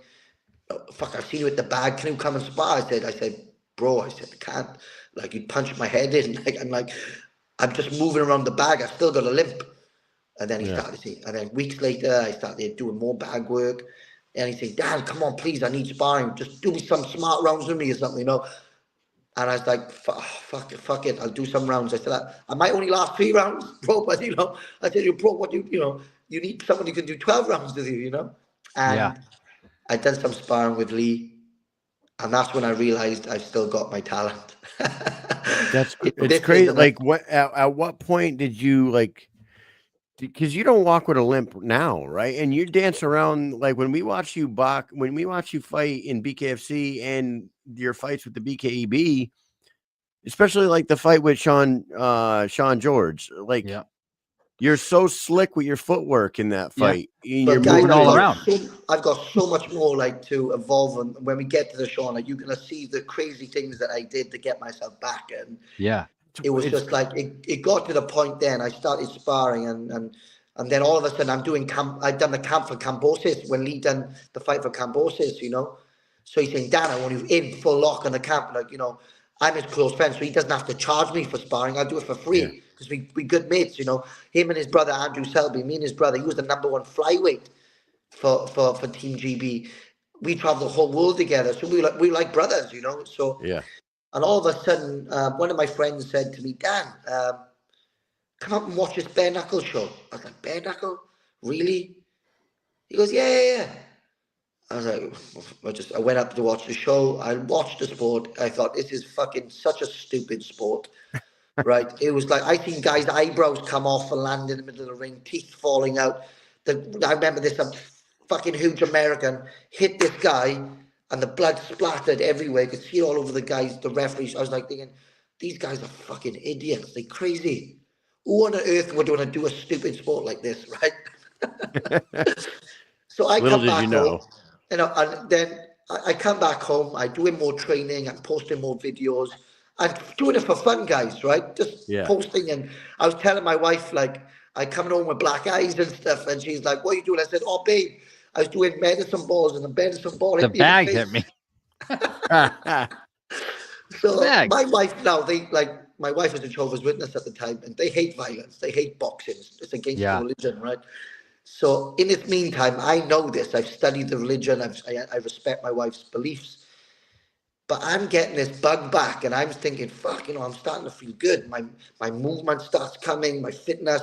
I trimmed down the weight because I was so muscly, because I've only been doing weights training, because that's the only fucking training I could do. And all of a sudden, listen to this. One of my friends back home in Wales, after I went to the bare knuckle show, he signed me up for a fight for bare knuckle without telling me. So he goes, Dan, I've got you a fight. I goes, what do you mean you got me a fight? I was like, yes, bare knuckle. I goes, bro, no. He said, Dan, look, you're so good. I've seen, look at the videos. Like, one of your training videos is going viral. And I was like, yeah, but, and he said, come on. Boys, I'm a sucker for a challenge. I fucking love a challenge, right? I said, fuck it. I said, we're going to do this, but we're not going to tell anybody, because if my wife finds out, she's going to divorce me. She's going to kill me. So I only tell a small group of my friends. So I'm not even training in my local gym now. I'm hiding that I'm training. I'm coming home with black eyes all the time, right? Again, you know, the medicine can't get the hang of this medicine ball. I just can't get the hang. She thinks you're just the clumsiest guy ever, right? Your wife is like, man, guys, you are such a klutz all the time. It's absolutely hilarious, right? And I don't tell anyone. So I tell my wife I'm going to a sport exhibition because I love weights training, right? At the time. So I'm going to this massive sports production thing where you do challenges, you get free supplements and all that bullshit, right? But I'm going to the London O2 doing fucking a bare knuckle event. So I'm going up with my tiny little team now, park my car in a lane where my wife can't see my car. I go up with the boys, right? And all of a sudden, I borrow my mate. I'm using his boxing kit, his amateur boxing kit. I say, boy, I've got no kit. Just give me some kit in there, you know. I'm putting a stocking on my leg, and I have to send you the video. It's an unbelievable video, and I jump in, and the fight lasts 60 seconds with this MMA guy, right? So I'm going, touch. I hit this guy with a jab. You can hear everybody just go, oh, I could hear his nose snap, right? Yeah. He just flops over like a piece of shit, right? Family to him. And I'm sitting there, I went, I knocked the guy out. With a jab. with it, but it was unbelievable. You didn't see it. I'll send you the video. It's fucking sick video, right? All of a sudden, I'm thinking, no one's going to find out about this, right? All of a sudden, someone videos this video in the crowd. This video goes fucking global. It's fucking millions of views. On the way home, 6 o'clock I'm driving home with the boys at 6 o'clock in the morning. So we've gone up and back on the same day. I have a message off my wife. She says, "Where are you?" I said, "Love, we're on the way home back from the exhibition, the bodybuilding exhibition." She goes, "Oh, yeah, okay. And I'm sitting there. And she sends me the poster. She sends me the video. I'm sitting in the car thinking, oh, fuck. Oh, right? no. I've got the face to move. So I go back home when my car was parked. I'm sitting in the car thinking, no, I've got to face the wife. She's going to kill me. I'm going to be homeless for the next. Right. And sadly, you know, what happened then, I fell in love with the sport. Right? Yeah. And of course, I have been on the market now for 10 years. I've done the prospect Dan at the age of 18, 19, a Team GB Olympic prospect. My name is tarnished. It's gone. You know, I was living a normal civilian life, cleaning windows, bro. You know, trying to earn a living, you know. And in that time, I realized that I got my talent. I've not been, even though I've been living in that life where I had a good wife, I built a nice little, lovely little home. I was living a lie. You know, I realized that I was a big hole missing. And in that time of being a normal person, I was working with children with disabilities and behavior. I was always giving back to my community. I opened a boxing gym in the meantime, teaching fitness, teaching boxing. Nothing was filling the gap. And I didn't know why am I feeling so sad, you know? And after that fight, I realized, out of all these years, I became a different man. I became a man again. I felt I had my balls back, you know? And then I'm like, I've been living a lie. I can't live this life no more. And I explained to my wife, I said, look, I love you, but I need to go back boxing. I said, I've got this. I said, love, you know, all I know to do is punch people in the face. You know, please, you know, and that's unfortunately where the conflict with me and my wife happened then. You know, I ended up having a divorce. Sadly, many years later, we tried to make our marriage work. She's an amazing human. I will never have anything bad to say about my wife. So she did try to like stick with you while you were fighting? She tried, but obviously, look, she was a religious person. It wasn't going to work. Strong. And fair play. Look, all she knew, all I know is boxing. All she knew was her religion. Right. So at the time, there was no understanding, you know. There's no real bending in that religion either.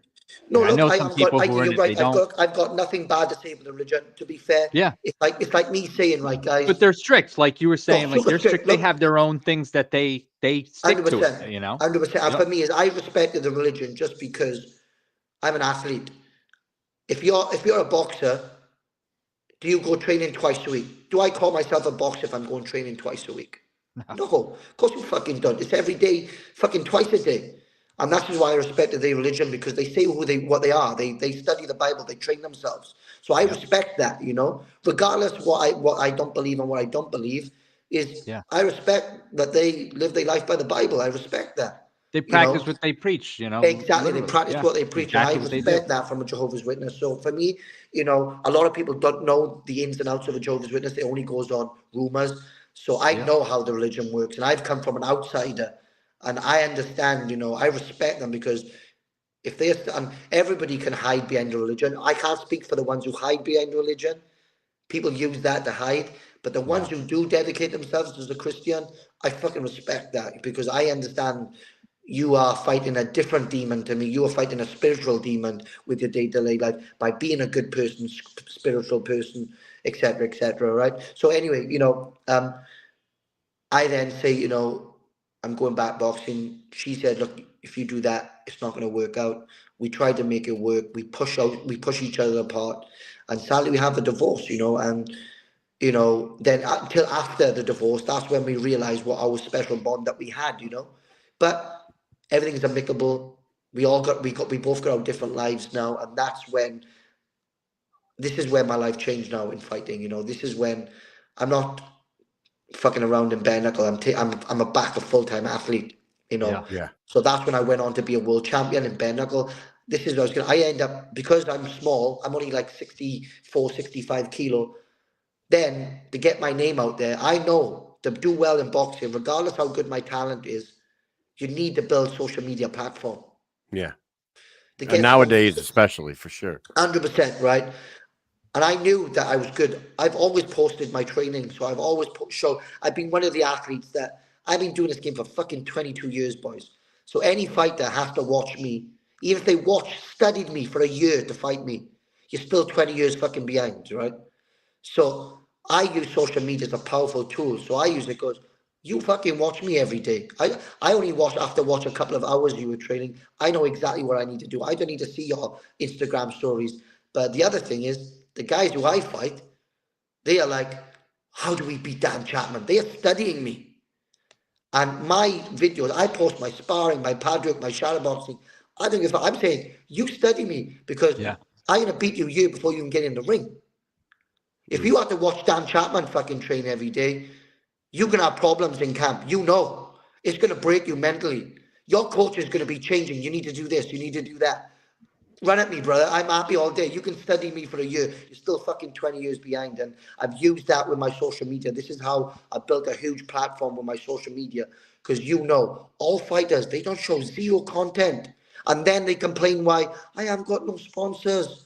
Yeah. Give back to your people who buy you fucking tickets. They want to be like you. You know, boys? So I'm like, I'm going to show you. This is how you beat Dan Chapman. You turn up to the fucking gym every day. I'm going to show you how fast I am. I'm going to show you the dedication. And I built a great fan base on that. And then when I started fighting, I knew that I'm not going to get credit for beating guys because unfortunately everybody's going to say, Dan was an amazing amateur. Yeah, when I was 19. Yeah. You know, a lot's happened since I was 19. Yes, I was an amazing amateur, but nobody knows, you know. Then I realized I have to fight the big motherfuckers because no one would fight me at my weight. So I was fighting Sean George, James Kennelly. They were 81 kilo, bro. Yeah. I weigh in 6 inches taller than you. James Kennelly, right? He's 6'2", 81 kilo. I was fighting Sean George in a foam box. It was fucking tiny, right? I weighed in with 20 kilos of ankle weights and keys and phones in my pocket. I've seen a few people do that. And the crazy shit about that is, crazy. and you displayed that, like, even fighting those big guys, your skill level was top notch. And that Sean George fight was on full display. Yeah, because I was eating like I look after my body. I'm in great shape, right? So I'm the heaviest I can be is 68, 69 kilo, and that's if I'm like being an absolute pig, right? And for those fights, I had to be eating 8 meals a day. And because I was so ripped, when I went on TV, I look fucking huge, right? Yeah. I'm still, you know, after one session, I'm back down to 67 kilo, you know? So when I was fighting these guys, a lot of people don't understand as well, the transition from boxing to bare knuckle is different. It's a different sport, right? Now I'm giving away 20 kilos. I'm fighting guys in a fucking foam box. It was a 12-foot ring. 12-foot ring, right? Yeah. I'm giving away the height, the reach. James Kennelly is huge. When I touched gloves with James, I looked up at him and I thought, oh my God, he is fucking huge, right? And you know, bare knuckle, right? You've only got to nick them. There's cuts, I remember I'd done a full game plan with James Kennelly for that fight, for that big fight. And he hit me with a jab in the first 30 seconds in my retina. Game plan straight out the window. Couldn't see a fucking thing. Damn. So then I'm thinking, now it's a fight. Now I can't box you and look pretty. Now I can't see. I've got to close my eye. I've got one eye because if I open my eye, I see 4 of you. right? Now I've got to take the fight to him. I've got to stand toe to toe with him now. So he beat me the first. You ended up beating him up though. At the end of that fight, you were cracking him hard, and you were pretty much doing anything you wanted. If it was another round, it would have stopped him. But then the second round, I'm pressing. Then I drop him. Then I win a 10 round. Then the last round, he needs to win this round just to get a draw. I drop him again. Then I'm getting closer and closer. I can't see shit, right? And then I knew, fucking got the job done. Happy days.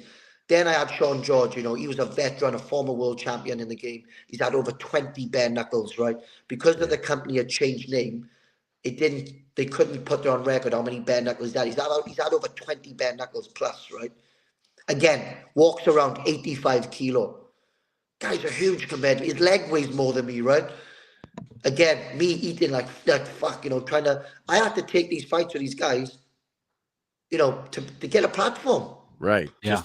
Just to put your name out there. Yeah. Of course. Sure. So you look at my career, right? I've had 7 bare knuckle fights now. Out of 7 fights, I've stopped 4. In 3 of those fights, those guys have been 80 kilo. Every guy I fought at my weight, I've knocked out. The only ones I didn't knock out were the likes of Sean George and James Kennedy, because they were elite light heavyweight at their weight. Do you understand? And still, I dropped James Kennedy twice. Sean George, I stuck to the plan. I listened to my coach. Yeah. I didn't stand toe to toe. I knew I could have put him away, but my coach said, "No, Dan, don't get involved. Box. Yeah. Stick to the jab." It wasn't good for the viewers, but I got the win. I didn't give a fuck. It was an easy fight for me. Easy. You think that's why he got so frustrated with you? Because you outboxed him like the whole fight? Yeah, look, you got to understand, right, is that this is why then transition over to BKFC. Now I can show people what I'm made of. Yeah. Now I can fight people the same height, the same weight. I don't have to make weight no more. I should be fighting maybe a weight below. But I'm not making weight. 145 pounds is my baby, right? And I can do a full camp. I don't need to fucking eat celery every day. I'm drinking 3 liters of water. I'm eating my 4 meals a day. When I fight, I've got no excuses on that day. Do you understand? So when you got these fighters, I don't need to show dedication to the sport. I am dedication. So for me, it's like when you bring that experience to the ring, there's fights where I have a game plan, and then there's fights where I can show my talent. The first fight for BKFC, I showed my talent. That's just a glimpse of what I can do. I didn't even come out of first gear yet, you know, and you know, going on to the people like Kai Stewart, we go on to Brandon Allen. Now I get to show you guys what I'm made of, you know, because these are elite fighters. I respect them. I got nothing bad to say about Brandon. I know he's watching. I know he's trying to work out who I am. Bro, like I said, he can watch me for fucking 20 years. He's still 20. For 2 years, he's still 20 years behind. So for me, guys, now I know what Dan Chapman needs to be. It is A, B, and C. If I have to box on the back foot, I can do it. If I need to box on the front foot, I can do it. If I need to stand in the center of the ring, I can do it. I'm an adaptable fighter. There's nothing that no one can show me that I haven't seen. I haven't lost a fight in over 15, 20 years, boys. That's gotta be a little scary to everybody that you step in there with. It is crazy. And like we talked to Jimmy Sweeney last week, and I want to ask you this about what a guy, boys. Amazing guy. And you had said in the past that was like a dream fight for you. Is that still a dream fight for you, or now that you're down at 145 comfy? Do you know what, boys? Right, Jimmy Sweeney was, for me, he's the GOAT of bare knuckle, right? I built relationships also with Rico Franco, amazing guys. We are where we are in our career. We could sit down and have food with each other, train together, and then fight the fuck out of each other, then be that same again. Yeah. We have no problem. We don't have attitude or ego. I can be sat there with Jimmy and his children, talking normal, then on the same night punch each other's fucking heads in, and the respect is there after and before, right? Mm-hmm. Real men. We don't need to talk bad about each other and get each other's head. We know when our bell goes, you know who we are, right? So the thing with Jimmy was, you got to understand, he's come from so many generations of bare knuckle. It's come from the stables in Barnes. He put in the UK bare knuckle on the map. Without Jimmy Sweeney, there would be no bare knuckle in the UK. Okay, this is. I'm not going to blow smoke up someone's ass. This guy is the GOAT of bare knuckle, right? This guy has been also one of the most loyal fighters for the previous company out of everybody who's done bare knuckle, right? And these guys try to fuck him. And do you know what I'm blessed of? Jimmy has now officially signed over to BKFC. now we get to see how good Jimmy is. He's an amazing guy. You get to watch him. Going through my career, I knew that was the dream fight to get my name out there. I wanted to fight Jimmy Sweeney when I was younger. Now there's 4 weight categories between us now. Yeah, You know, right. we are never going to fight each other, right? But when his opportunity many years ago, me and Jimmy, you ask Jimmy, we know we are the best from the UK at what we do. You know, and the likes of Barry Jones and Jimmy and James Kennelly, we are the elite who've come. Conor Tahini, we are the elite who've come from the UK, and for us, it's just such a privilege to be over working alongside David Feldman. I've had a great relationship with David Feldman for many, many years. He wanted me to sign many years ago, but I couldn't burn my bridge. I was under contract. You know the rules with contracts. Yeah. I wanted to sign 2 years ago, boys, 3 years ago, but you're here now. But you're here now. You're here now. I'm super excited. Look, I love the team. I love Lubo. I love Connor. I love David. I love everybody. I love you guys. I love Fuse from the UK. You guys are doing an amazing job of building a platform. It's definitely the fastest, elite, and legitimate company of bare knuckle in the world right now. There's nobody who can compete with you. It is. It's and the trajectory that it's on. Everyone, you would expect for it to slow down at some point, but it is not. It has been on this rocket ship freaking trajectory, and it just keeps on growing and keeps on getting bigger. And now, guys, you're right, guys. Listen, right? You've got to understand, when the zone come part of BKFC, when it was in Marbella in front of my home people, like talking about signing at the right time, having the show in Marbella, right? Yeah. In front of I'm living in Spain. I'm not in the UK anymore. I'm living full time in Spain, right? That thumbs up is automatic, by the way. If you do a thumbs up, that bubble comes up automatically. Oh, not sorry, even. I didn't realize just in that. case you were wondering why that was coming up, we don't have any control over that. It's okay. And then having that in Marbella, getting to do that in front of the main team, because the Marbella show was such an exclusive show, right? And for me, that was such a movement for me that I was so happy to realize, look, this is where I am right now. The zone made it a legitimate sport that night. So forget about the other companies that come on board. When the zone come on board, that was the first time in all the years of bare knuckle that's become a legitimate sport. Because I found it hard to work with real sponsorship over the years, because they said, now we can't work with bare knuckle. It's a bloodthirsty sport. It's a stupid sport. Now, the zone have come on board. It's legit. Oh, yeah. And now everybody wants to go, now I want to work with you, Dan. I'm like, of course.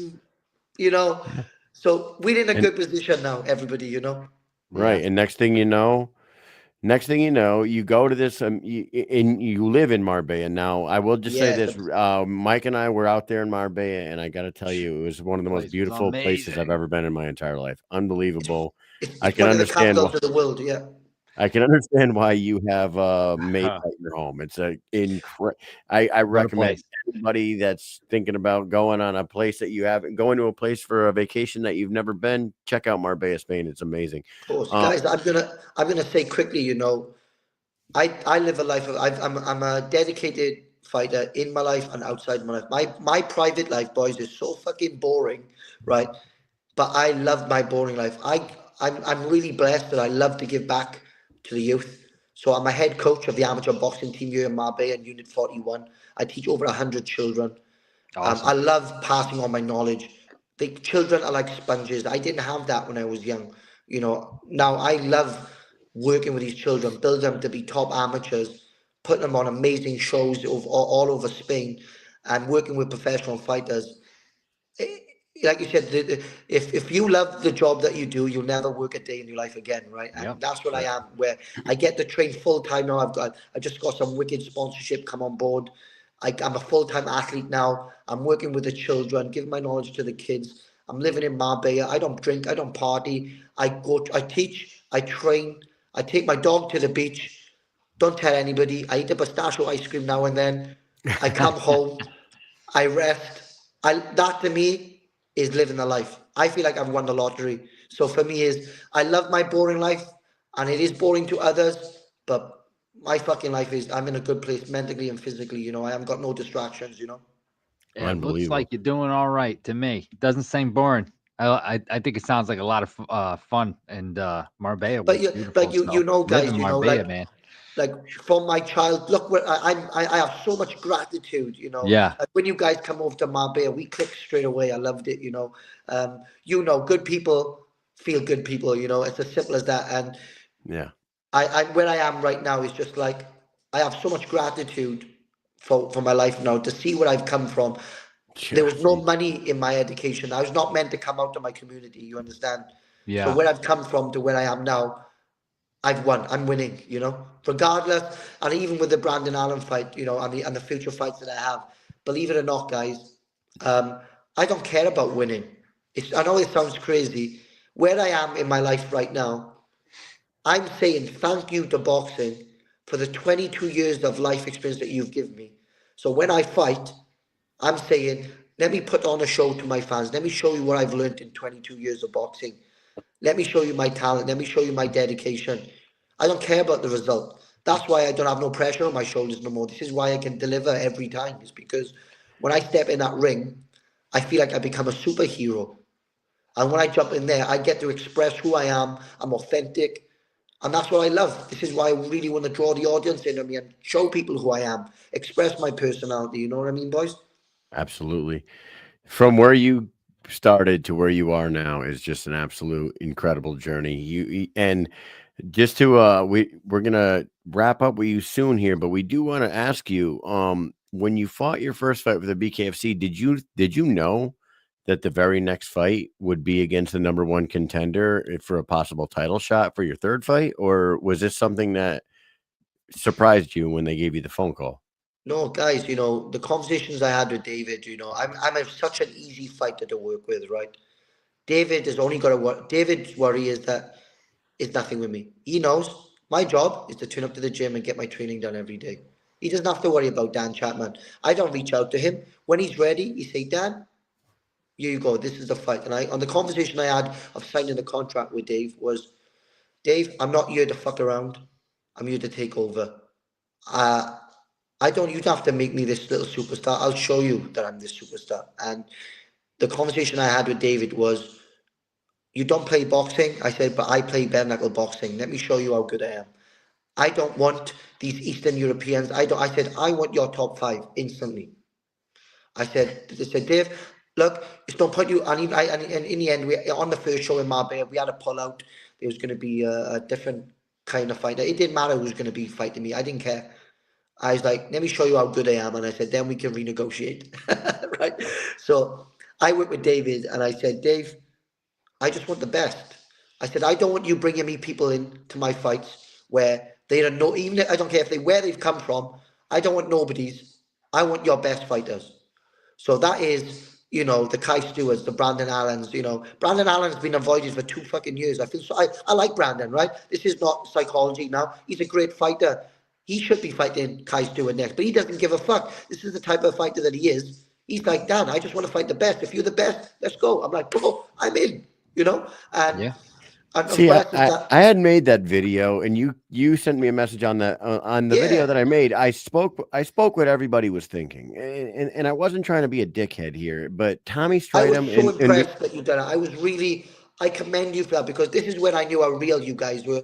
You weren't just being, you know, tagging along what the company wants from you. You was like, no, this should have happened, but guys, it didn't. right, and it Regardless, wasn't we had nothing against Tommy Stridham. We like Tommy no, Stridham, exactly. but Tommy Stridham's strength of schedule at his 4-0. And not even being ranked in the top 5, I was like, it doesn't make any sense at all when the number 1 guy is on the same damn card fighting somebody else. It didn't make any sense. Yeah. But either way, congratulations to Tommy. He's going to be fighting Kai. You 100%. got your shot with Brandon, and the next step after Brandon could be a title shot. Andrew, look, my advice is, look, you know, for me, boys, this is being honest with you. The fight between me and Brandon, that's the world title fight. Please understand that. That's the world title fight. We're the best in the division. We know that. When I beat Brandon, I know I've beaten the best. He is the best bare knuckle fighter right now at 145 pounds. Is Brandon Allen. So do you believe whoever wins that fight between you two will be the champion in the future. Look, Kai's not going to. Look. Let me just tell you something, guys. Kai is not going to fight none of us. He's going to move up a weight. I know that. He's not going to fight us, guys. Come on. Look, he had the opportunity to fight one of us. He could have fought Brandon next. He could have fought me next. He fights Tommy Strider. Come on, right? Look, please. I don't have to say it. You know it. I know it. Everybody else knows it. Now, for me, I'm treating this fight as my world title fight. Brandon is... I respect Brandon. He's the best 145 right now. He's the man to beat. I'm saying I'm going to beat him. When I beat Brandon, I know I'm the champ. So regardless what Kai wants to do, I don't give a fuck what Kai does. If he vacates it, I fight for it. If he doesn't, he's got to fight me. It's that simple, you know. Unbelievable. I mean, I'm so happy that they signed you to this company. Like, I really am, because we got to hear your whole story tonight, and I think a lot of people that... Thank you, boys. Thank you. I really appreciate it. Yeah, I think people needed to know the background that you had, and they really do have a potential superstar here, and you guys are going to be on the biggest stage possible, and in Dubai on April 5th. It's fucking incredible. 2 nights of fights. 2 nights of fights. Marbella, Spain. Build, boys. Absolutely amazing. And do you know, boys? Do you know what? It's like not to keep talking now. I know I've done a lot of talking, but I just want to say thank you with the bottom of my heart, because I'm not really known on the BKFC roster yet properly. You know, they know a little bit about me. They've known I was a bit of a good fighter from the previous organization. They know me through my Instagram, wherever. But like I said, everybody has a story, and I really love giving back to the fans. You know, I only want the champions. Do you know why? Because it's the Americans. They are the ones who've got all the belts. I've got amazing relationships with David Mandel, Austin Trout. They're the goats of the bare knuckle right now. You know, they are representing the brand so well. And when we was in the changing room together in Marbella, you can see how experience takes over. We're in the changing room. We're cool as fuck. We are calm. We're not flapping. We're not worrying about anything. Yeah. We know we've put in the work, and we rub shoulders with David. I spoke to Austin Trout, and we're the same people. Fucking same people. Right. I was watching Austin there with his wife, with his kids. He's being a family man, just about to step in the ring as a gladiator. And he's just being cool as a cucumber, kissing and hugging his kids. You got Dave Mandel there, sitting there with his cowboy hat, just chilling, thinking, what an experience. This cool as a fucking cucumber. And when they step in that ring, they're different people, bro. Right? Oh, yeah. Yeah. And that's what I'm proud of. They have got the American audience because they are from the States, right? Thank you for giving me that platform with the American audience. I love the American fans. I love American boxing. I'm a big fan of America, right? Fucking go Trump. Let's go, baby, right? And for me, it's like, I just say, guys, you didn't have to do that. You've wanted to get to know my backstory, and you wanted to show those people that side of it, and I'm super gratitude for that. Thank you. Oh, thank you. Man. We don't often get, I mean, lately we've got more than a few people from overseas on, but just because the way we do our show, and the reason, because we have full-time jobs, we have little kids. Like, the only time we can get a quiet house is at 9 p.m. in the middle of the damn week. Yeah. Otherwise, we'd be doing this like prime time. Like, we'd be on at like 8 or on the weekends or something. Can't get that done right now. I can see you got Mish. Your hairline has gone back. You were bald. What are these kids doing to you, bros? Yeah, dude. Hey, listen. I am 43 years old. You know what I mean? I got 20. Oh, boy. I thought you was younger than that, bro. I have 24 years in the Army right now, Dan. And he's got. I'm almost at 17. Yeah, almost at 17 for almost Mike. there. I got a 13-year-old and a 10-year-old. They're super active. I'm coaching. It's like fucking crazy. So to get people on that are overseas, it's tough, because obviously you got to wake up at 3 a.m., 2 a.m. People getting up, and they're gonna do, sit here. So I'm impressed that you even stayed here for as long as you did, because boys, honestly, right? Boys, don't look. I love the sport of boxing. I'm still obsessed. This is why, at my age, at 33 years of age, I'm still obsessed with the sport. I'm obsessed with teaching it. I'm still obsessed with it. It's my life. And the day I stop being obsessed with it, that's when I stop. It's that simple. I'm also honest with myself, boys. Of course, I've got a bright future ahead of me with BKFC. But once I stop being obsessed, I know in the conversation I have with myself, I'll stop fighting then. I know that. But boys, right now, I'm so obsessed with it. I can't wait to keep building a relationship with you boys. I can't wait to come over to the States when they do some of the shows. I know you guys fucking smashed the Philly show recently. It was awesome. I'm hoping, that's the goal is, look, Dubai is great, boys, but come on. When I was on Team GB, I fought in 7 states in America against Team GB versus the American USA Olympic team. That was one of the best experiences of my life. You fight in Vegas? I fought in St. Louis, Iowa, California. Where do we go? Virginia, Iowa. It was unbelievable. One of the best boxing memories of my life, right? The best boxing gyms. The people was cool as fuck. The food was bad because it was just pizza. So, yeah, because you're traveling, so you're eating all the fast food. You don't know the good places to go to, The food is so good in America, but it's not good for a fighter, right? Right. But I'm saying is that, I am buzzing to get a world title. Why America's heavy, Dan. America is heavy. Fucking crazy country, bro. Oh, dude. Well, hey. So it's all in or you're out, right? You're all in or you're out. Believe it, and I know that's a good way of saying it, but I don't work that way. I mean, as in, I know what way you're saying. I have a health, even when I'm not boxing, you can ask me to fight on the first day of camp, boys. That's how dedicated I am. So it's not all in, it's my lifestyle. Yeah. It's not either. Our problem over the years is we like this, we're all in and then we not. I'm not, I'm this. You ask me to fight the first day of camp, I'm ready. You give me 8-week camps, I'm fucking damn ready. Do you know what I mean? So it's not about being all in. I was all in at the age of 14, boys. Nice. Well, Dan, I think you're an inspiration to many. I think dedication. that your skill is the highest level possible for the sport.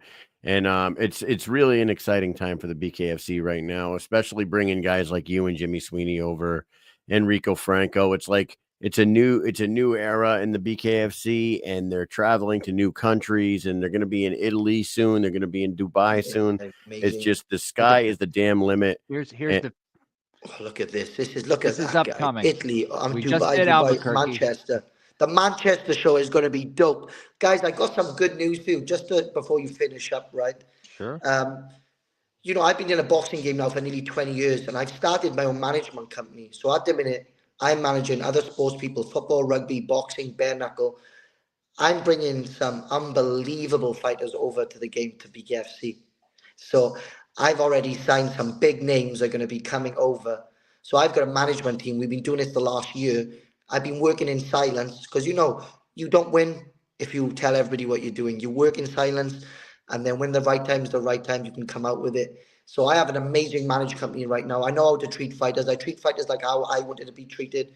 There's honesty, there's transparency, there's good negotiating because of my contacts and respected relationships. So I'm absolutely buzzing. I'm bringing some unbelievable fighters over to BKFC right now that we've signed, and I'm going to be showing you guys in the next couple of months, okay? Hell yeah. Do you want to share the name of your management company or? Yeah, we are Angel Management. Okay. We are signing the likes of John Phillips, former UFC, the White Mike Tyson. We are forming potentially Lee Selby's. We're talking about the Jazza Dickens. You're talking about all these people who've got unbelievable big backgrounds, but still yet to prove themselves in bare knuckle. That's the difference. These people are not guaranteed to make it in bare knuckle. Now it's, hey, I can give you the road. This is what you need to do. Now it's your fucking time to show up. And that's what's important because boxing is not bare knuckle. Bare knuckle is not boxing. It's a different sport. It definitely is. Incredible stuff, Dan. Incredible. It is 5 o'clock in the morning where you're at. Thank you so much for giving us so much of your time. Like, I feel like we just scratched the surface with you too. Like, there's going to be so many more opportunities for us to talk. You got this huge fight with Brandon Allen coming up. The winner of this one fights for the title or becomes the champ. I'm not exactly sure what the hell's going on with that featherweight division, but you're in the most exciting division in the BKFC right now. We've been saying that for the longest time. 145 is the only division in the BKFC that has enough top-level talent to make a top 10. Every other one has a top 5. You guys could have a top 10 if you wanted. Thank you so much for coming on here tonight. Do you want to take 1 minute and say any final words to anybody before you go? First of all, boys, I just want to thank you. You're doing an amazing job. I really appreciate your time. this, like I said, you have a family life, you have a private life too, and you make time to do these things with us fighters. You get to, what I love about you guys, you ask the most tricky questions, the uncomfortable questions, which I love that you get to ask. You get to know your fighters. You want to expose them and build their profiles, which I love. Boys, keep doing what you're doing. You're smashing it. I want to say thank you to all my sponsors. Hype Energy. You got Rasha. You have Fortress Boxing. You have Rival Boxing. You have Spiritual Cocktails with Gabriel with Italy. Gabriel's my manager who does BKFC Italy. Amazing guy. What a guy. He's come in. Everything he said he's going to do, he said. He's fucking amazing guy. It's not just a friendship, he's my manager as well. Angel Management, me and my business partner. And guys, thank you. Thank you, David Fellman. Thank you, guys. I look forward to seeing you guys soon. Absolutely. Thank you, Dan, so much for your time. I don't know if you're going to go to bed right now and go to sleep, or your day's just beginning at 5 o'clock in the morning, but we appreciate your time. I'm going to get an extra hour sleep. Guys, my Instagram is Dan_Chapman01. Give us a follow. Watch my journey. Don't be afraid to ask me. Slide in my DMs any questions that you want on the subjects that we spoke about today. I'm sure I've helped somebody, or maybe someone's going through a bad time. Mental health matters, guys. Okay, this is really important. And again, guys, thank you, and I love and leave you. Okay. Absolutely, Mike. You got anything else for Dan? Yes. Thank you so much for the kind words. Thank you for coming on. Cannot wait for this fight. Guys, make sure you're paying attention. It's the second night of 2 nights of fights in Dubai. Chapman versus Allen. #1 contender fight right here. Man, like Kyle said, this division's insane, and the top of the division is the pinnacle of bare knuckle. So I cannot wait for this. I say it all the time because I can always not wait for the next event to happen. But this truly is going to be insane. This fight's going to be just incredible. Good poster, bros. It's a good poster. Yeah, they do great with the graphics for sure. Fucking awesome, boys. Yes, absolutely. So thank you so much. Go get that 1 more hour of sleep, and we'll be here holding it down. We'll be watching. We won't be in Dubai, but when you get that fight and you're done, you come back here and we'll talk about what's next for you. All right, boys. Always, if you want a quick one before the fight, if you want one straight after the fight, I'm all yours. You know that, boys. Thank you. Yes, sir. Awesome, man. Thank you, Dan. Thank you so much. All right, take it easy, everybody. We will be right back after this.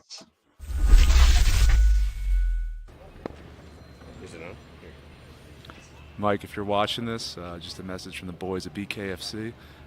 Jay, keep up the good work, buddy. Keep it up. We're all watching. I can't think. I'm ready. I want to go get the pizza. Yeah, where's that pizza? Yeah, fuck you, Mike. Actually, fuck you. Fuck you, Mike. Keith the Rockstar Richardson, Bantamweight World Champ. You're taking enough of a break from watching porn to watch the Mike and Mish Show.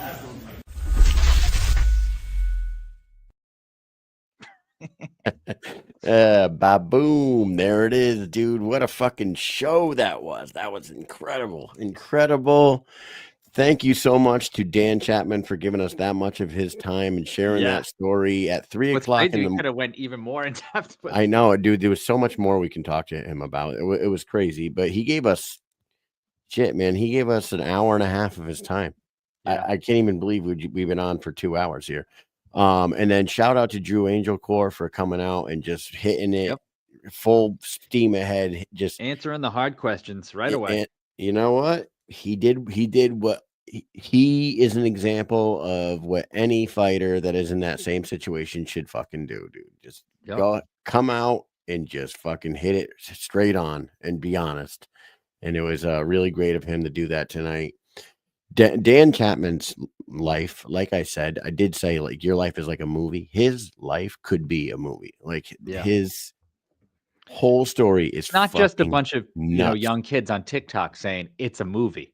No, not that term. I'm talking about like actually could be a movie. They can make a 2.5 hour long feature film about Dan Chapman's life, and it ain't even over yet. He's only 33, and he's like hitting his prime in bare knuckle right now. Man. And he's gonna have a freaking knockdown drag out with Brandon Allen, and then next thing you know, whoever he wins that one, he becomes a world champion. You know what I mean? It all has a fucking. It has a movie storyline all built into it. It does. It'll happen. He's got some time. The story isn't over yet, so I'm sure there'll be something after this. There's got to be something, or we're gonna have to start working with Fuse and put some cool shit together because he's been doing some cool shit lately. Yeah, Fuse has been busy for sure. Yeah. Yep. I wish we had the time that he has, man. Hey, and I wish we had more time to talk tonight because I have a lot more stuff I wanted to talk about afterwards. Yeah. I didn't realize we were going to talk to Dan for so long, but I wanted to talk to him for another hour. You know what I mean? I know. We do have to shout out our sponsors real quick at the end of the show. We got Dynamic Life, guys. Go get over to LIV Dynamic at LIV Dynamic on Instagram. That is Dynamic Life for weight loss, sexual health, and anti-aging. That is at LIV Dynamic on Instagram. Hit the link in the bio. 20 seconds later, you could become a patient and get your weight loss, sexual health, and anti-aging in line.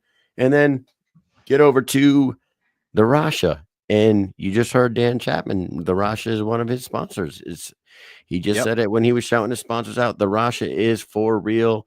It is you can get over there at Rasha Elite on Instagram. There's a link in the bio that'll bring you to the Rasha.com, and it is the official mindset recovery tool of the BKFC, Austin Trout, Christine Faria, Dan Chapman, the Mike and Mish show.